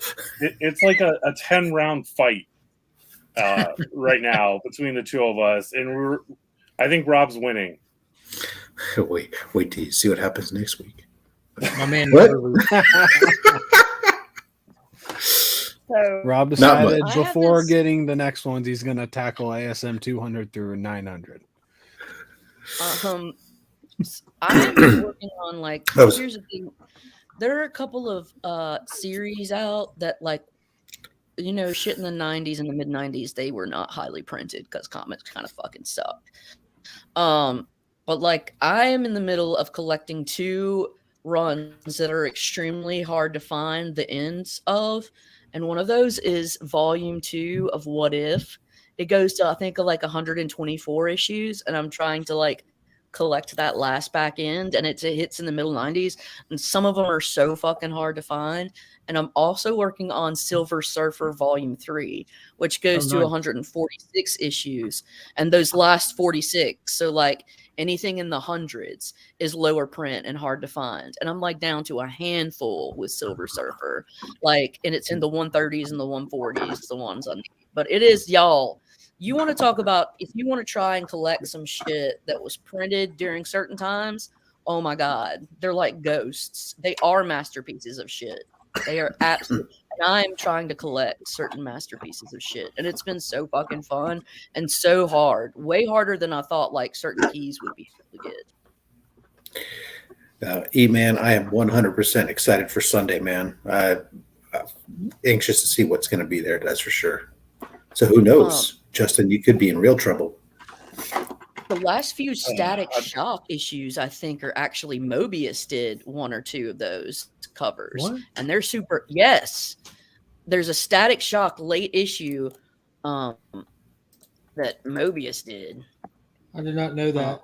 I've got 2 fantastic pieces of his work hanging up in my comic room, old Iron Man and Daredevil. Here we go. It's Static Shock issue 45, cover by Mobius.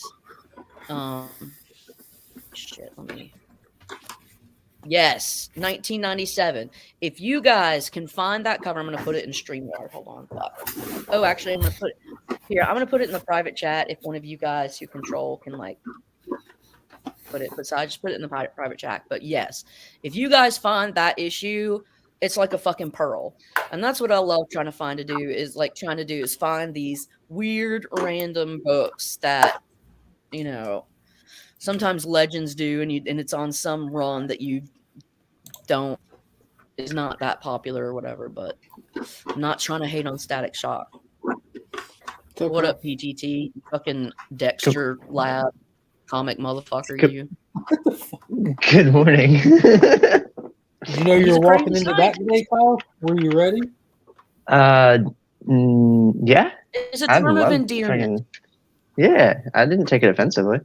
Thank you.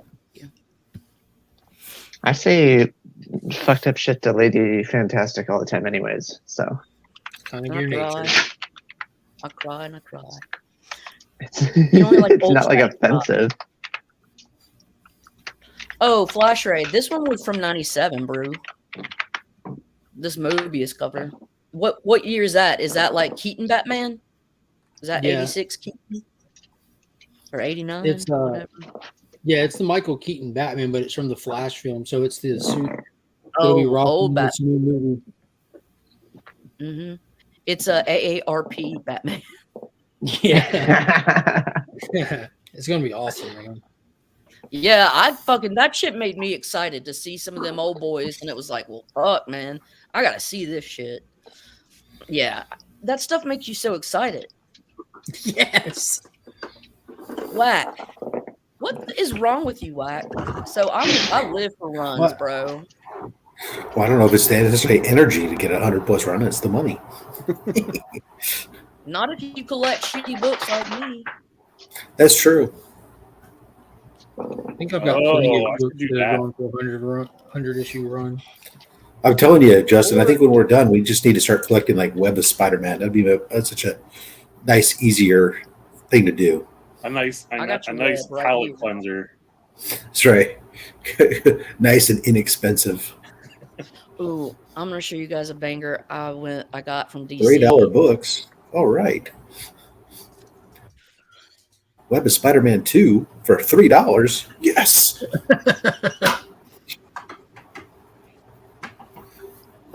The Vulturions continued. Oh wait, I gotta get this thing out of the private chat. Because I have all the I think I have all the expensive Web of Spider-Man books. Was it one and whatever one Tombstone first shows up in? And that's it. I like the foil green cover with the armor. I think it's like 50 or 100 or something. That's is that Web of Spider-Man? Yeah, it's like I know you're talking about the anniversary, one of the anniversary issues. 90, I think it's 90 something. Where he's like, it's like the 300 homage, but he's in the silver and black armor suit. Yeah, I know what you're talking about. The Mark III spider armor or something like that is. Batman is asleep in a recliner with a bat signal in the window. Just missing the whole signal, sleeping through it. Mm-hmm. I put the link in the chat to what Lady F was talking about with the Mobius cover for Static. Yeah, it looks cool. It's badass, dude. Yeah. It's like Silver Try and find Surfer-esque. Yeah, it's hard as fuck to find, dude. It's 100. Web of Spider-Man 100. 100. I knew it was 50 or 100, one of the two. What do you have there, Lady F? This is a DC Super Spectacular 100-page special, number 4. Bernie Wrightson. Monster teabagging. Some random. No, this isn't a Wrightson, but it's one of the DC Weird comics. I've got the Weird War Tales. It's a Joe Kubert cover. First Creature Commandos. Very cool. Joe Kubert is a great, great man. Yes, boys he is. are all You right. want to see something else, Joe Kubert? You want to see something else, Bernie Wrightson? So this was drawn by Joe for me and my brother back in 1993. So he drew Hawkman for me and my brother. Vaping like Gilda in her heyday. Shut up, Joe. Yeah, this is awesome. Yeah, that was a really beautiful piece of art, man. So how much does that Static 45 go for, Mark? Let me know. Because I haven't looked up prices recently on eBay. I just know it's rare. I've got a Static 1 and a 9.8 goes for about $250. That's a banger. I think normal Static, I bought mine for like $50. It would be badass, dude. I would take a slab of a Static 45 Mobius. Like, you could display that shit because it's beautiful. Did you Collecting see the power. facts? Sorry. Sorry, you go ahead. Did you see the facsimile that came out for Static? It is exactly the same. I cannot tell the difference. Yeah. The DC logo is different. Oh, it is? Okay. Then I don't know. It just looks impeccably like identical. $600. Which doll hairs? $600 for that fucking that Static 45? Are you shitting me? It'll just be the price on it. It looks like the DC logo is the same. I need to go back and see if the DC logo is red, but I don't want to unbury my copy. I'll just look it up real fast. He's right. That's the problem with the rarity, though, lady. So there's the OG Static one does not have a barcode on the bottom left.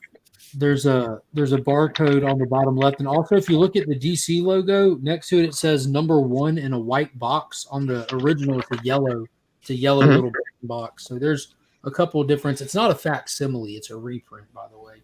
people misuse that term facsimile. The ads aren't the same. No, like that alone, like the fact that little explosion pop next to the DC logo is white on the new one and yellow on the original means it's not a facsimile. So a facsimile has to be identical? That's the difference between a reprint and the facsimiles. The facsimile is an identical copy. A reprint is not. Except for the barcode, correct?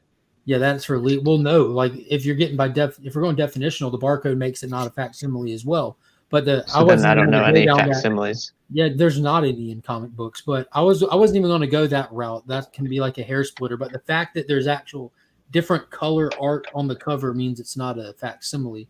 If you even exclude the barcode. Okay, so can we accept the barcode then? Because otherwise, the definition is bonkers. Well, I personally wouldn't, because that defeats the purpose of it. And it came in a poly bag even then, but if you have to do it for sales reasons, I can go over that hump and still show where it's not a facsimile. They've altered the cover. Okay. So yes or no to my question? I do not accept the barcode. Okay.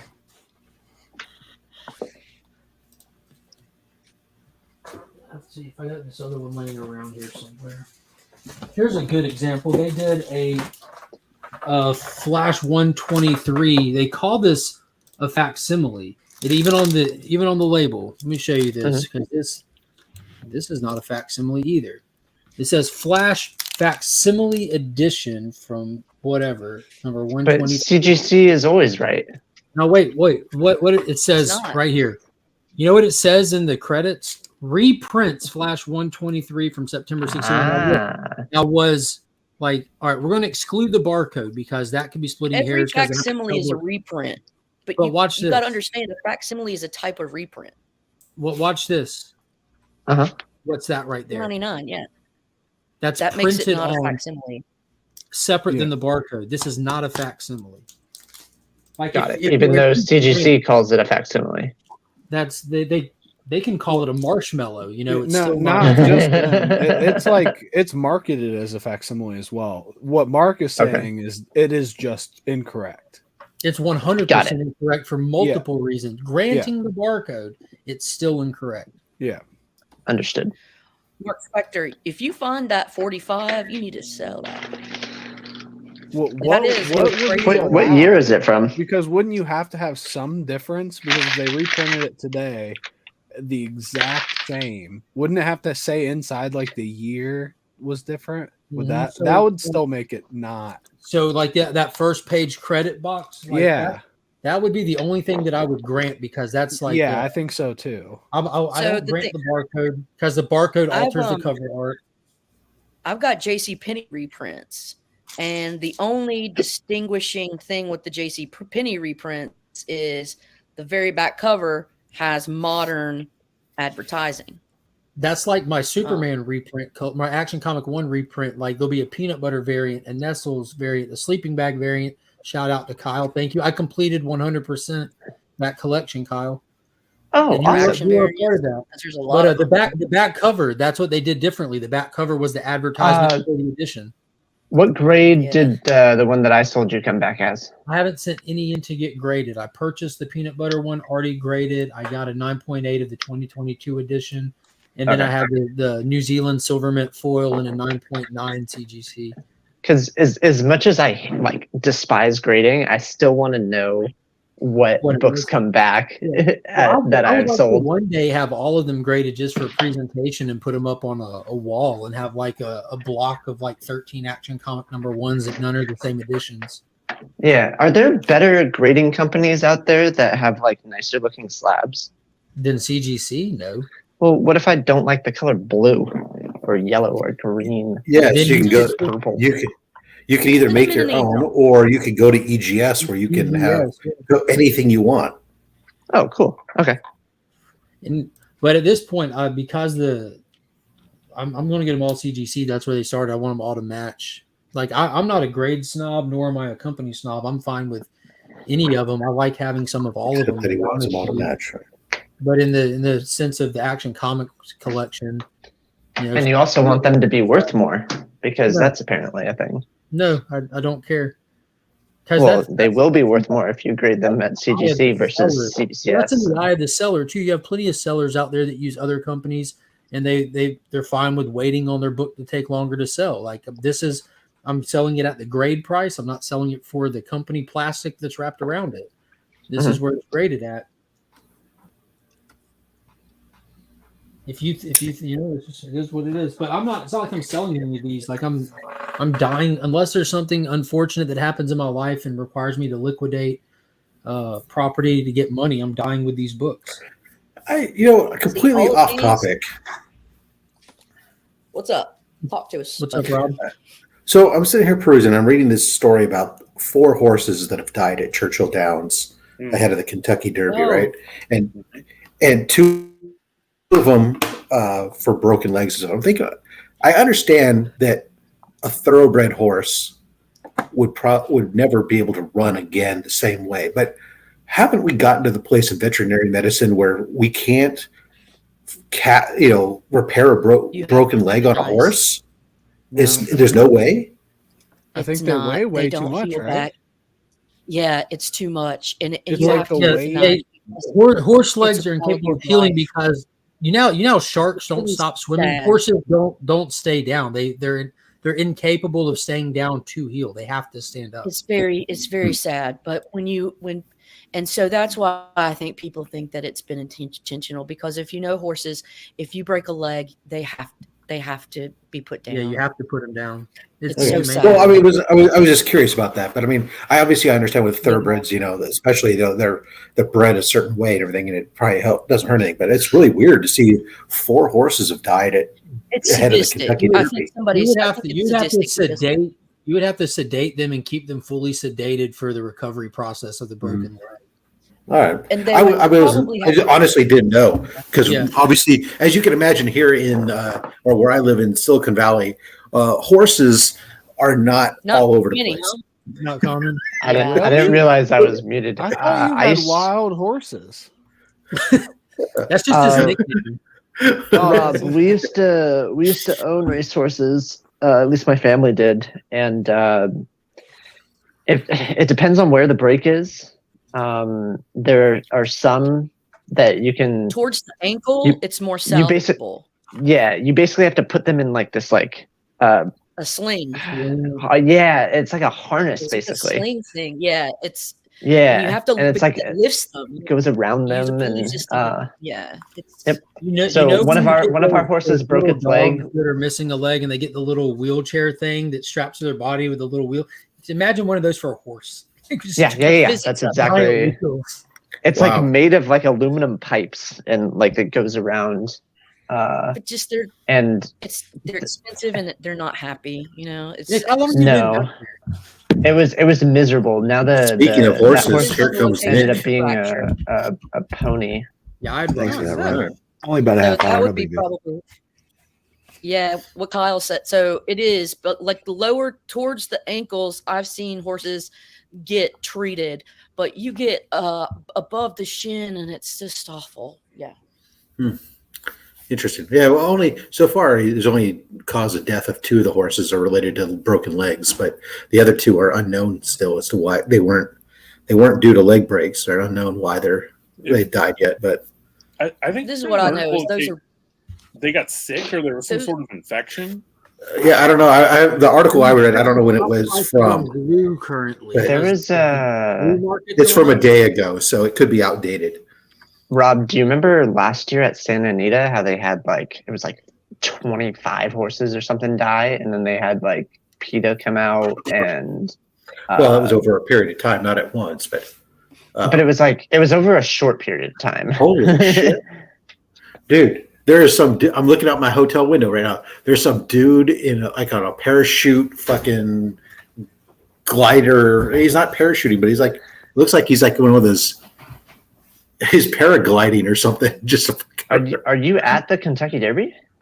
No. I'm in St. George, Utah. I'm picking up. You're visiting your kids. Yeah. Well, I'm picking up my son from my real son from college. Opposed to your fake son. Yeah. Right, to bring him home for the summer. We just moved all his stuff out of his hotel or out of his dorm room yesterday, and we're. The second person just taking off. What's that? The second guy just took off. There's another guy. Yeah, there's two guys. Interesting. Well, tell your real son that we all say hi. Oh yeah, I see him now. Yeah, dude's just. They must be on. They're like on a little. They're like the parachutes on the like little go kart things, a little freaking propeller behind them. What going around? Interesting. Anywho, sorry. It was something unexpected. Indeed. Oh, can I talk about one quick sports story that I find fascinating? Absolutely. Have you guys heard about the Alabama baseball coach? No. I think Okay, so University of Alabama? Yeah, the University of Alabama baseball coach just recently got fired, and all sports bets involving the University of Alabama's baseball team in the states of Ohio and New Jersey, and I think Indiana, have been halted. I guess they have some video surveillance out there of the coach making a phone call, and then a short period of time later, a significant bet involving the team being placed. Nice. I'm just fascinated by it. Did you see that the Oakland A's drew less than 2,500 people to a baseball game? Yes, the Savannah Bananas average more attendance. No. Yeah. Yes. It is absolutely hilarious. Here, the low A baseball average is more. Dude, when you look from a baseball stadium that's the size of the Oakland Coliseum and you see it with only 2,500 people in it, there's like nobody in it. Oakland A's, last time they were big was like when fucking Ricky Henderson and like Dennis Eckersley. No, they're big. They've won. They've been big more than that. But the problem is for the last 15 years they've been trying to get a new stadium, and without getting into it, there's been a lot of politics. There's what a lot of people tend to blame the ownership. What they don't fail to understand, if not paying attention here in the Bay Area, is the San Francisco Giants have played a huge role behind the scenes in blocking the A's, not only from a stadium moving point of view, but also from blocking their ability to get broadcasting rights and stuff in the Bay Area. So, because the Giants want the A's out of the Bay Area so they can have the territory to themselves and all the corporate money that's here. So like Jim Lee and Image Comics. Maybe. I think nice. I'm glad that you brought it back around. That's phenomenal. I think it's next month. The A's are doing a reverse boycott. Well, some fans want that, but a lot of the majority of the fans really at this point are just done. They're so why should we go and put money there when they haven't put any money? All they've done is raise the prices, lower the cost. What they spend on a team is less than what some teams pay entire players. One player, for sure. And there was something the other day where they were talking about like the highest last time anybody got anything.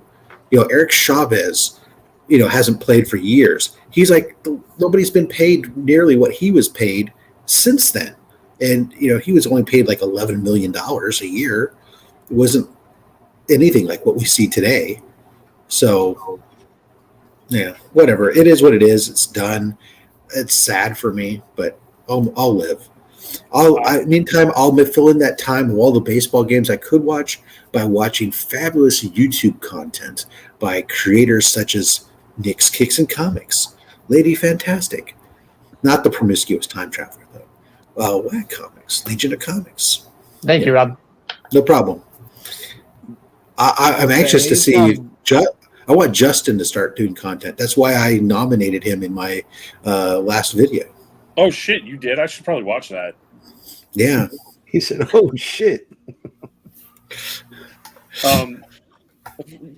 Sorry, I just got to bring this up again. Sports up again. I truly believe baseball needs a cap floor. Like until that happens, I think you're just going to continue to see. You're just going to continue to see teams like the A's or the Pirates or who else just Well, raking all of that. Take in the revenue sharing and stuff. Yeah. One thing that's funny about all that is the Padres have kind of proven, or at least shown the last couple years, that maybe these owners could have afforded things, because the San Diego area, they've always been a lower mid-market team, and they are one of the biggest spenders in baseball right now, out of nowhere. And I have a feeling that these owners are just making money and not spending any of it on the team. Wait a second. That's what it looks like. I want to understand this. So you're saying in a capitalistic I'm not society, saying this is what I've heard. that there's businessmen who might own a team for the purpose of turning a profit. Yes. And this is wild news. Reason. I don't know if anyone's ever considered this before. I was mad about it. No. I'm really being facetious because it is an argument I've heard a lot when people say these guys have all this money, they should spend it, and I always thought to myself, if I'm a businessman and I've made all this money and I can afford to buy a team, I didn't do it by just fucking pissing money down the fucking drain, right? I did it because I bought things and I invested in them to make money. So it's just a matter of whether or not somebody feels they can make more money by being competitive and trying to win championships, or whether they can make more money by just fucking putting a basic product out there and getting the revenue sharing and maximizing the profits from there with less risk, and then later and drive up the value of the team to the point where they eventually sell it. So I guess the end result for me would be MLB needs to look at that and look at these teams that are doing that and say, is this okay? And from an MLB perspective, that's not okay. You're just throwing a team out there to lose on purpose. Maybe the owner's making money, but you're basically making 3 people happy in an entire city and ruining baseball. I agree. That's terrible capitalism. Teams. That's capitalism. You're right. The league should have the league. You'd like to see the league have a range, like you said, both because they don't have a cap today and they don't have a floor. They either, have really. to have a floor. Yeah. Well, they do have technically they do have a floor. Because there's a league minimum to pay a player. Regulation. And so technically, field an entire team at minimum minimum is the floor, but. But so I thought Major League Baseball addressed it a little bit by sort of penalizing teams that are tanking. Luxury cap. Oh, penalizing teams that tank? No, not really. Yeah, like I thought there was a new rule in place that stated like teams that continuously get high draft picks year after year, they're in their weighted lottery system, like they're now capped at like if you get if you have the first overall pick in the draft. Who understands baseball draft? I mean, come on. Yeah, there's some rule in place that you can have it next year. But if that is the case, Justin, it's clearly not working. And they need to do something. Or not enough, yeah. Yeah, it's not enough. It's like Nick always says, sleeves are for pussies. It's a little warm in my house, so I'm supporting. All right, I gotta go, guys. But y'all have fun, and thanks for having me. Have a good weekend. Wow. Tyler's giving his dad a lot of back talk. That's right. Don't make me pull the belt out, son. Maybe I want you to, Daddy. Oh, well. I don't know, but I mean, you hear Please don't say daddy when you say that. Zaddy. All of the Premier League teams, you hear a guy like Messi making $140 million a year from his team. Good morning, my friends. That Premier League money is worldwide, though. I don't even think we can really fathom. I like the concept where if a team just sucks so bad they get knocked out of the majors and go down to the minors essentially, and then a top end minor team can move up. That would be great because that's a big difference. Dude, how fun would it be to see like an MLB team get knocked out and all of a sudden the Iowa Cubs are in the MLB? Oh my God, it would be epic. I'd like to see them do that with XFL too, like knock out, like if XFL goes up and XFL goes down. Like, oh man, 100-0 games. Yeah, let's see the XFL stick around for more than 3 years first. Yeah, or exactly. That should be funny. The last game I went to, the tickets were free and the stadium was still 40% full. I still have my San Francisco Demons jersey from the first go round. So because I had season tickets. The halftime show was Ultimate Frisbee, and I thought that was more exciting than the football.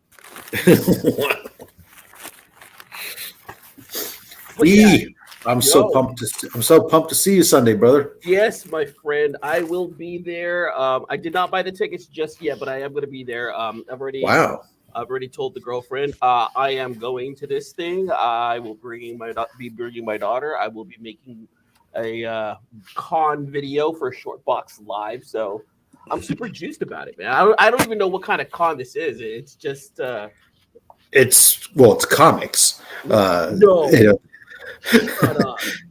Well, I'm saying it's not a pop culture con.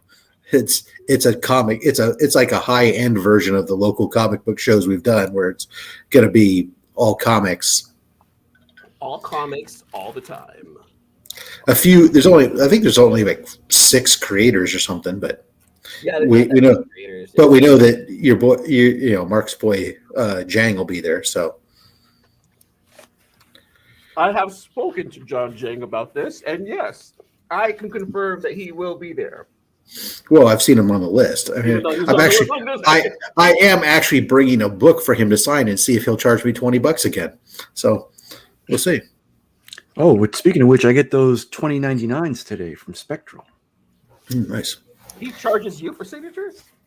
I saw it. That was when I went to C2E2, and he was signing everybody's stuff for free. I bought a print, the Battleship Yamato print, and I bought a book from him, which he charged me $80 for the book because it was one of the last ones he had or whatever.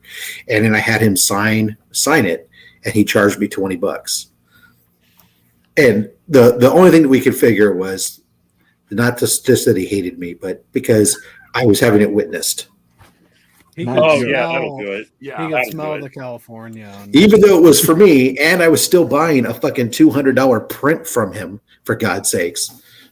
Dude, you think he could have California, Tyler? What? Yeah, I know. Yeah, San Francisco. Yeah, because we were talking. That's how John Jang knew, because we were because Jang was talking about that he didn't have the print with him at the time when I was buying it, and that he was going to ship it to me. And then he found out I lived in the Bay Area. He said, "Well, maybe I'll just run it down to you." He didn't, but you know, it was that probably would have cost me $50. So you know, whatever. Yeah, on and whatever. You had to buy him lunch. Yeah, $15 appetizers out here in the Bay Area. Yeah, but anyways, yeah. So no, this is like right around the corner from my house, so I'm stoked. E-Man, your office looks completely different than your teaser photos on Instagram. Yes, it does. I'm doing a little rearranging in the office. I'm trying to let in some more light. That's what's happening here. You know, the last office is a little dark. I feel it. I feel it in my soul. I like it. What's up, Mark? Good morning, my friend. Much, my man. Just wandering the house, checking up on the kids, getting ready to mapping out my day. Just checked on my postage stuff. I have like 7 packages showing up today that have all been in limbo. Ooh. And it's all of them except the one that I really, really want. One of them is that Jay Garrett Flash figure, though. It popped out for delivery. We'll see. I want that damn RoboCop figure from that Play Art Sky line. Dustin. Non-stop. That's what I said before Nick was here. I was mentioning it earlier. I'm like, the people I talk to regularly have not heard me shut up about this thing. If you think that he spoke about the Batmobile and all the Bat toys he's been getting, you have no clue. I absolutely love Play Arts like figures. They look. I was about to ask if you've heard of Play Arts Kai. I know Nick is a toy guy now, and he started. Nick started at the top. Let me see if I can make you big real quick, Nick. Oh my God! Galactus. Yeah. The HasLab Galactus, which is amazing. Silver Surfer's a little bit of a bitch, though. He doesn't stay on. But I'm adding music to the short right now, and I'm dropping the video. I'm excited. I'm really excited to see it. That video's going to suck. I mean, I've seen them in person and stuff. They're fantastic, but I'm excited for you to make original content in shorts. Apparently, that's a thing. Yeah. I posted my short today. Like I've been, I have toy shorts, like the full unboxing of them, like without audio or just me talking about them. Like I'm finally getting my groove back. I talked about how Masters messed up the viewing groove because YouTube loves consistency. They really, really, really do. But it looks like I'm getting some of my groove back with the consistency stuff. I've got the shorts are hitting again for me. See, look, there's a difference between consistency and every day, and I think what YouTube likes is every day. Consistent means like one every 2 or 3 days or regular. No, consistent means just doing the same thing repetitively, pretty much for YouTube. But I put one out at 7:30 every morning, and yesterday's hit 866 views. Today's is already at 673. It does all right. I give up. I mean, I'm still doing them, but I get really frustrated by the inconsistency, even if I do the exact same type of short, the exact same time that I'll release it. And then it's like one day it'll be within the first 2 hours, 1.2K. The next day, 13. And you're like, what the fuck? I'd be happy with 13 myself, so Rob. 13 views. Yeah, that's what he was saying. That's what I'm saying. Okay. I put up one last night, just a little clip of the concert we were at. It hit over 1,000 in like an hour.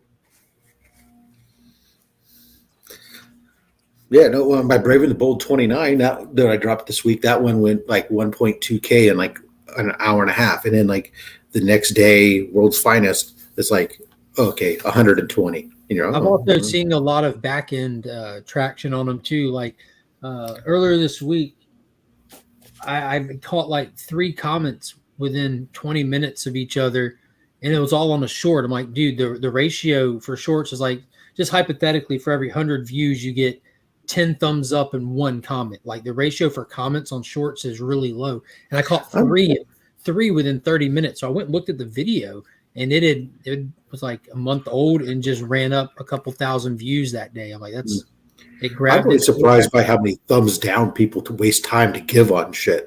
Oh, that actually matters heavily for me. I don't thumbs down stuff because I dislike their content. I thumbs down shorts because I want my short feed to only consist of people cooking steaks. So if you're not cooking steaks, you get a thumbs down. If you are cooking steaks, you get a thumbs up. If I know you, I typically don't do either. And that's how Mark contributes to the community. I love it.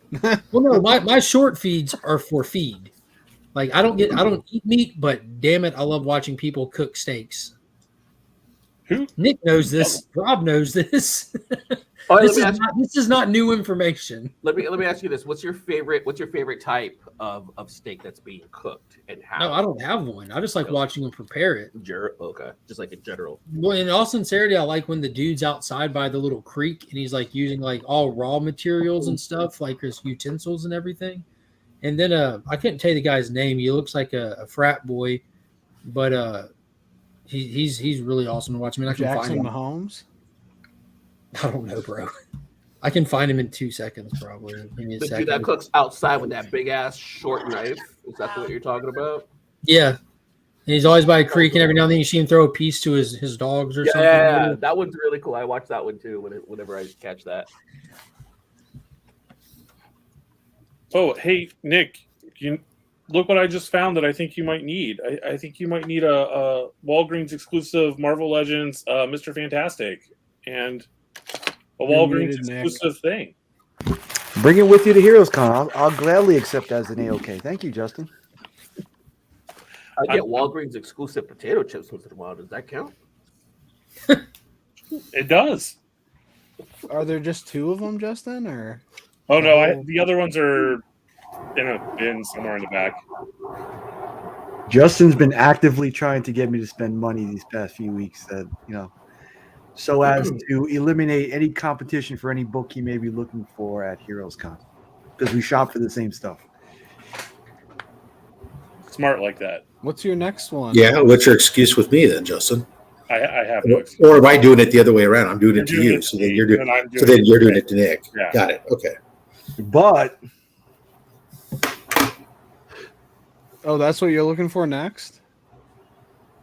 Or My you got it? my LCS has a habit of, I buy something there, go broke, and then they put the next thing they know I want out at just a price that's just barely out of reach, but I can do it. So I start to scheme and plot on how to get it, and this is the next one. Just scrolling through my feed here, man. I think tomahawks might be the funnest to watch cook because tomahawks. Those, I've done it. I did a really nice 2.5 pound tomahawk steak once. That was I cooked it at the same time as I cooked a tri-tip, and the tri-tip looked small next to the tomahawk steak. But we smoked it, and then to cook it so we could cook it nice and consistent throughout it, and then at the end put it over. I have a grate that goes on top of a charcoal chimney, so that way you can get it up to 1,000 degrees really quick and easy. Then you just dropped. And it has a crisscross grate grill, so then you just drop the tomahawk on top of that, just to sear that outside and give it that nice crust without affecting the cook through the middle of it. Oh, dude, that was like the best Father's Day. Season it with. I put it. Oh, salt, pepper. That's it. I know. What's his name? I forget the guy's name. He's like bald, heavier set. He's always like doing it with his kids at the end of the video. He's been social media famous for a long time for cooking, but he always uses salt, pepper, and a little bit of garlic powder where everyone else. Yeah, no, I mean, to be honest, look, salt and pepper is a king for steak on there. The reality is, for the most part nowadays, I season my steaks with my beef rub. I just don't rub it solid, and the same stuff I use on my tri-tips at competition. So it is a salt, pepper, a little bit of paprika, a little bit of garlic powder that's in it essentially, and I do use that. Yeah. So not just salt and pepper. Okay, gotcha. Right. Not just salt and pepper. Right. Then I'll finish it when I'm going to serve it with fresh ground black pepper after you've cooked it, because you really don't want a lot of pepper on it while you're cooking it, because the pepper will singe and char prematurely, and it will negatively affect the flavor. Do you ever do any compound butters or anything? I have. I've done some compound butters in the past. I don't use them on a regular basis, but I have done them in the past. Well, those are for more like the fancy show steaks where people do the compound butters. You do the compound butters with like the rosemary twigs and the fresh rosemary twigs and stuff. People will just like when they're finished, they'll just put the slice on it just to let it sit there and melt on it. Yeah. But I mean, like, I've always found it kind of redundant. I was like, look, if you got a nice, well marbled, high quality ribeye steak or something, and you've cooked it with like a reverse sear where it's moist and it's got all kinds of fatty, throwing another slab of fat on top of it's really not necessary. That's what I'm saying. It's more of like the show steaks and stuff. It's like an aesthetic thing. I mean, I'm sure it adds a lot of flavor for that bite, but it definitely not. It's good. It's really necessary if you overcook your steak, or if you're a person who likes your steak fucking well, then yes, you definitely need it. Hell yeah! We've done fresh chimichurri that we've made when we do we'll get a picana roast, and we'll actually cook the picana roast, and then we'll use fresh chimichurri with that. Yeah. I have a Brazilian steakhouse like right up the road from what. Fogo de Chao. Yeah, and whenever I want to, whenever I want to just like treat myself to some picana, I just go up there for lunch. I'll get you a place. I'll get you a place, Eman, where you can order the picana and have them sent to your home. Yes. And that's what I get, the whole roast, not the steaks. And then I'll do the whole thing where you like crisscross cut the fat, but not fat cap, without cutting it off, removing it, so you can then season it with the salt, the sea salt on there, and then what we'll do is we'll smoke that, and then we'll do a finished sear on it. Where can I get a good steak for breakfast? Waffle House, of course. Denny's. No, he said good steak. Thank you. You're home. Yes, you just do it at home. Trader Joe's? Not Trader Joe's. Well, shit. Wait, don't you have a bunch of cows there in Texas? Like, doesn't all steak come from Texas anyway? My favorite line from Twister. Hey, where'd you get the steaks? You see my cows outside? No. No. That's one thing I've had to adjust to since moving to Texas. I mean, I can drive by on my way to work. I'll see a whole bunch of longhorns, or if I'm standing outside, to see somebody riding horseback past the house, I'm like, all right, I ain't in Brooklyn no more. How long have you been in Texas now, Nick? 30 years. 14 years. 14. Yeah. That's just culture shock for you, isn't it? Still. You can't adjust to it, huh? Yeah, it's a little tough to get used to.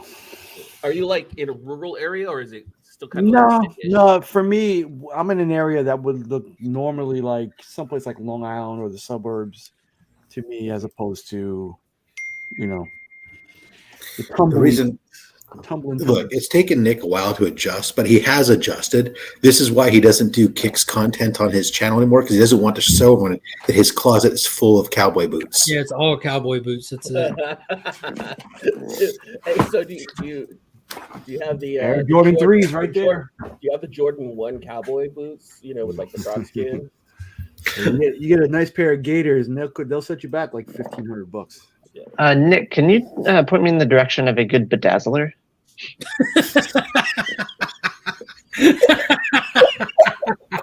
Why was that so funny? I'm serious. Why would you ask me that question?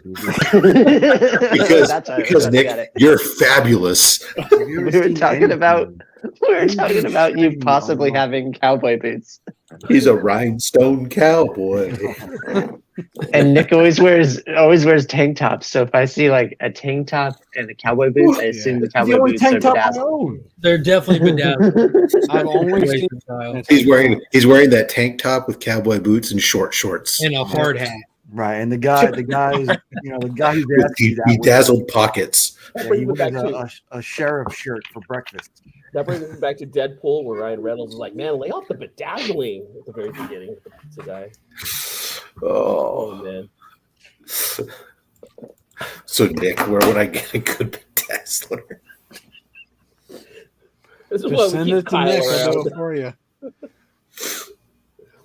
Oh God, that's great. But then again, I do own a jacket with a lot of zippers. Yeah, that's true. That wasn't me.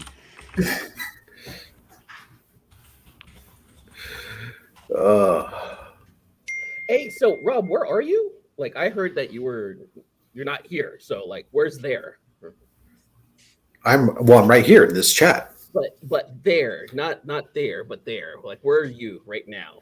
Well, I'm above promiscuous time traveler. Okay, gotcha. Rob, Kyle has to go to the school for a parent function with mommies today. She wants to know, does she look okay? She always looks fabulous. I need to see the shoes. Kyle, show me the shoes. She's taking them off. Yeah. She's got her the whole foot, not just the toes, the whole foot. Fabulous. As long as you go into a parent teacher event and you're not wearing like short shorts, a mini skirt, or a crop top, then you're fine. Oh, so like how the teachers dress nowadays, right? Right. Don't wear yoga pants. Yeah. No, I only do that at drop off because I don't get out of the car. Right. Exactly. You like to leave somewhat of a mystery for the other kids and parents. Yeah. Okay. Fabulous. Have fun. Fabulous. Eman, I'm in St. George, Utah, which is the most southern western corner of Utah. It's the most southern, western, eastern, northern part of Utah. Why? Why would you do that to you?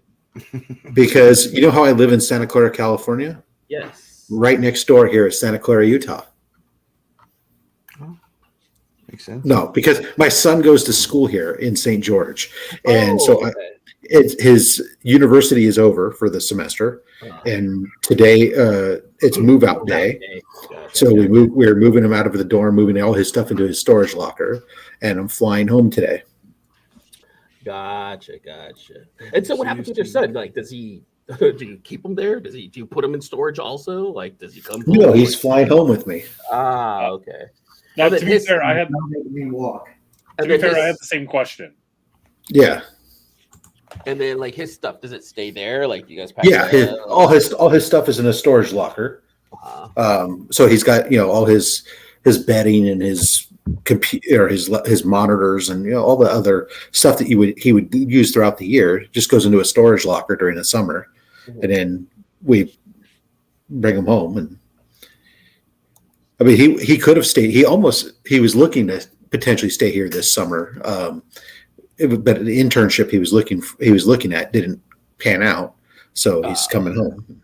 So now we're still trying to find something for him to do this summer. But hey, are you bringing the kids over to Short Box on Sunday? Are you bringing the family? No, my wife I would never bring with me to someplace I want to spend money on comics.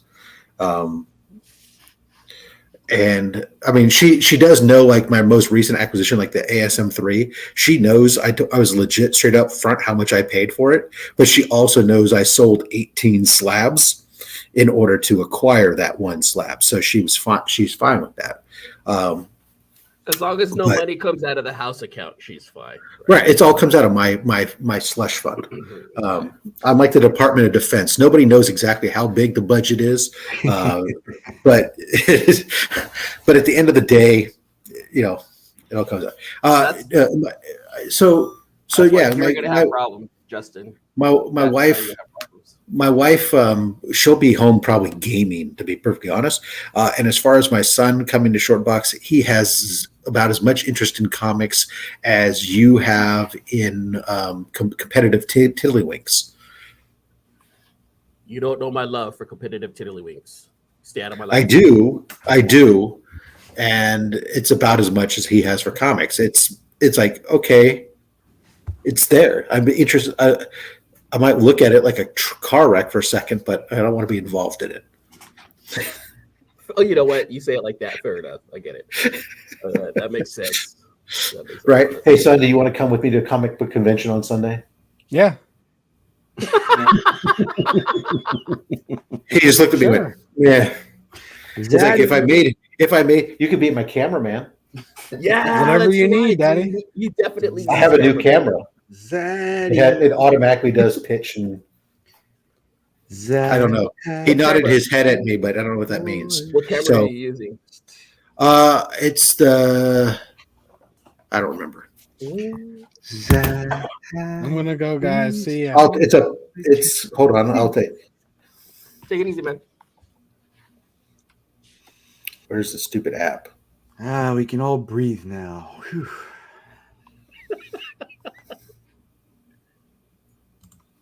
See, I need to get me a camera. Like, I want to upgrade my camera. I want to get me like a ZV E10, like a Sony. I have the DJI Pocket Pro or something like that. I think. Oh, you got the little one. Yeah, it's a little one, but it's got an automatic gimbal and stuff on it, which is. I used it when I shot my video for the Berkeley comic show. Mm-hmm. And it was fabulous. Even the stuff that I did, like in the car while I was driving, little segment clips, I just kind of held it up while I was driving. Worked great. Fabulous. Yeah. Don't do that, Rob. That's dangerous. Yeah. Well, I wasn't looking at the little screen, but whatever. So yeah, I'll show you on Sunday. I'll have it with me. Cool. I just like how small it is, and it's easy to use. I watched a bunch of videos because I was looking at the GoPros or whatnot, and it just turned out that this worked out well for me. I worked out a deal with this man. I got me one of those fancy GoPro videos. He was so nice enough to also send me like this little remote that these motorcyclists wear on their arm. I was like, man, this is like a total bonus. I don't know if I'm going to ever use this, but Nick is such a good guy. He went ahead and sent that to me, man. Like, I was really appreciative. Thank you, Nick. You always got to check your box before you send it, sellers. Hey, you know what? Hey, no joke, Nick. I don't use it. Do you need it? I can send it back to you. Ah, shit. Okay, well. You want another one? All right. Well, the funny part was originally on Sunday I had bought tickets for this a long time ago for Short Box Live and forgot about it, and then I bought tickets for Guardians of the Galaxy 3 for Sunday for the family. And I was going to take them all to go see that. And then I realized that I had tickets for Short Box Live. So I canceled and refunded my tickets for Guardians of the Galaxy 3. Because I could get tickets for another night or another day. Whereas Short Box Live is one day. Rob So said, "Fuck your family" to his own family. That's no, look.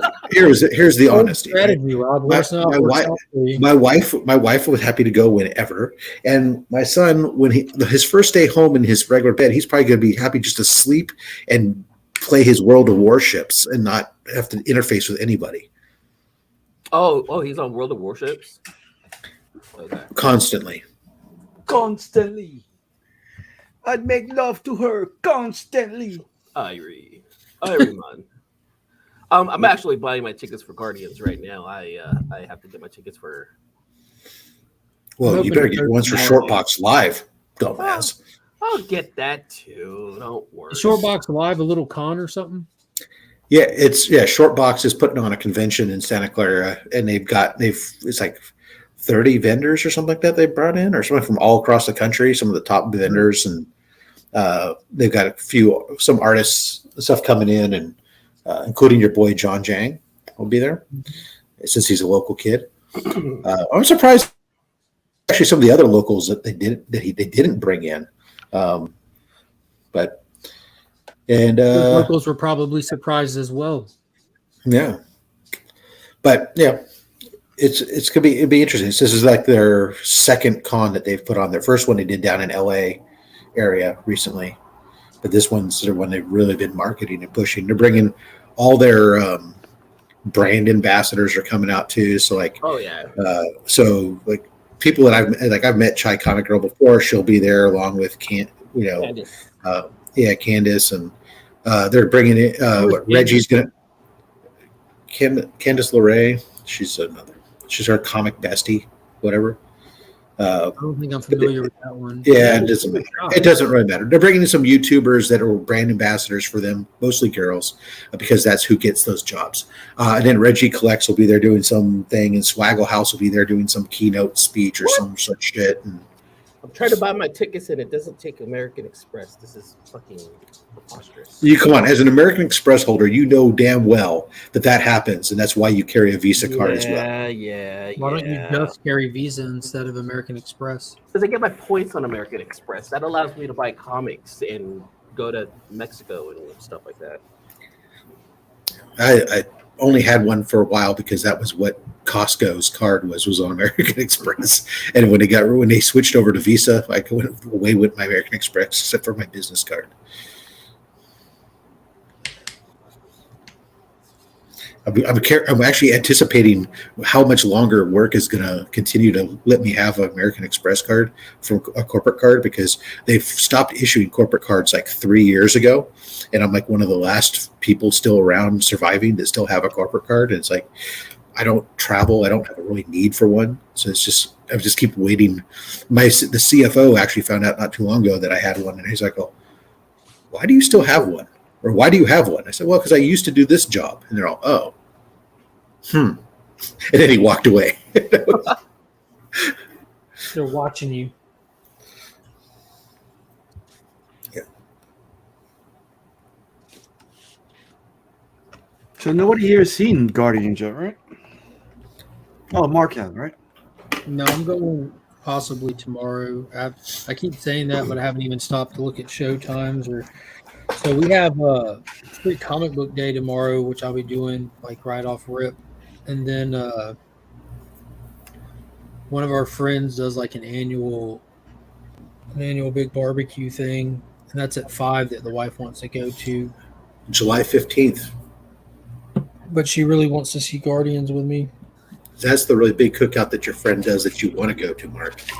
Well, I don't go to this one ever. I didn't even know it was a thing. No. I know July 15th. Yeah, July 15th is mine. I've known one tomorrow.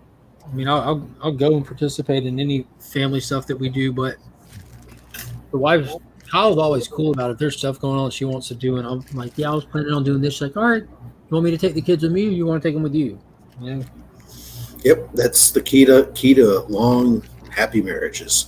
doing stuff together and doing stuff apart. Yeah. And being fine with that. Mhm. You have your shit, I have my shit. And then No, we the have our thing shit. is, like I said, she really wants to see Guardians. Like, she sent me the info of that cookout in the text the other day. I'm like, yeah, I was planning on seeing Guardians that afternoon. She goes, oh, well, I'll message her and tell her we're not coming. That was her first response. And then he said, oh, well, I guess you're coming with me. Yeah, yeah. Oh, I'm perfectly fine. I'd rather her go with me. You know? No, I'm just yeah. That's just the way I would respond. Yeah. Oh, but, I guess you're coming. I was like, pump the brakes. Let me check Showtime, see if we can work out both. Because I know she wants to go to that, you know.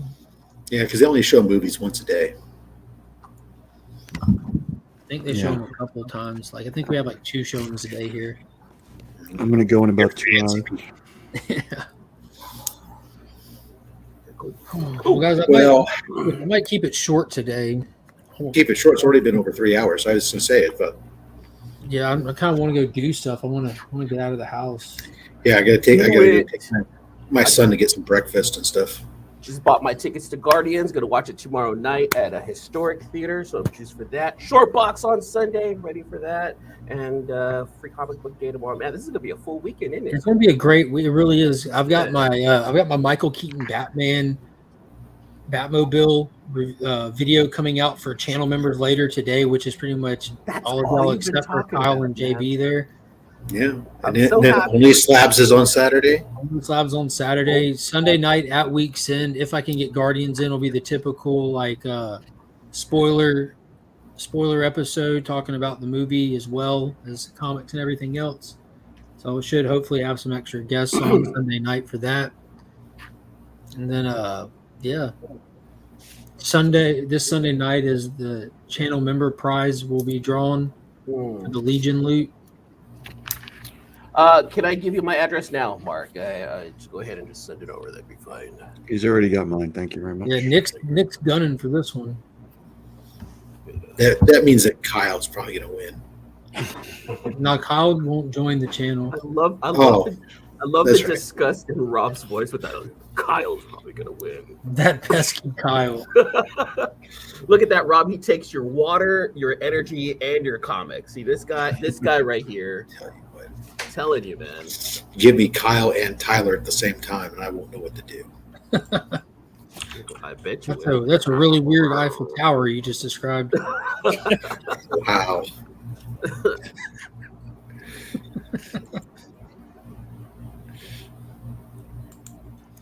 Oh. All right, dudes, I'm going to bounce off. I'm going to take a shower. That's all right. Mark's going to be logging out here in a second. No, we're bouncing out. I appreciate everybody coming and hanging out. Appreciate everybody in the chat. Be sure to hit the thumbs up if you haven't already. Subscribe to the channel. Hit that join button. Become a channel member. And until next time, as always, free comic book day Saturday.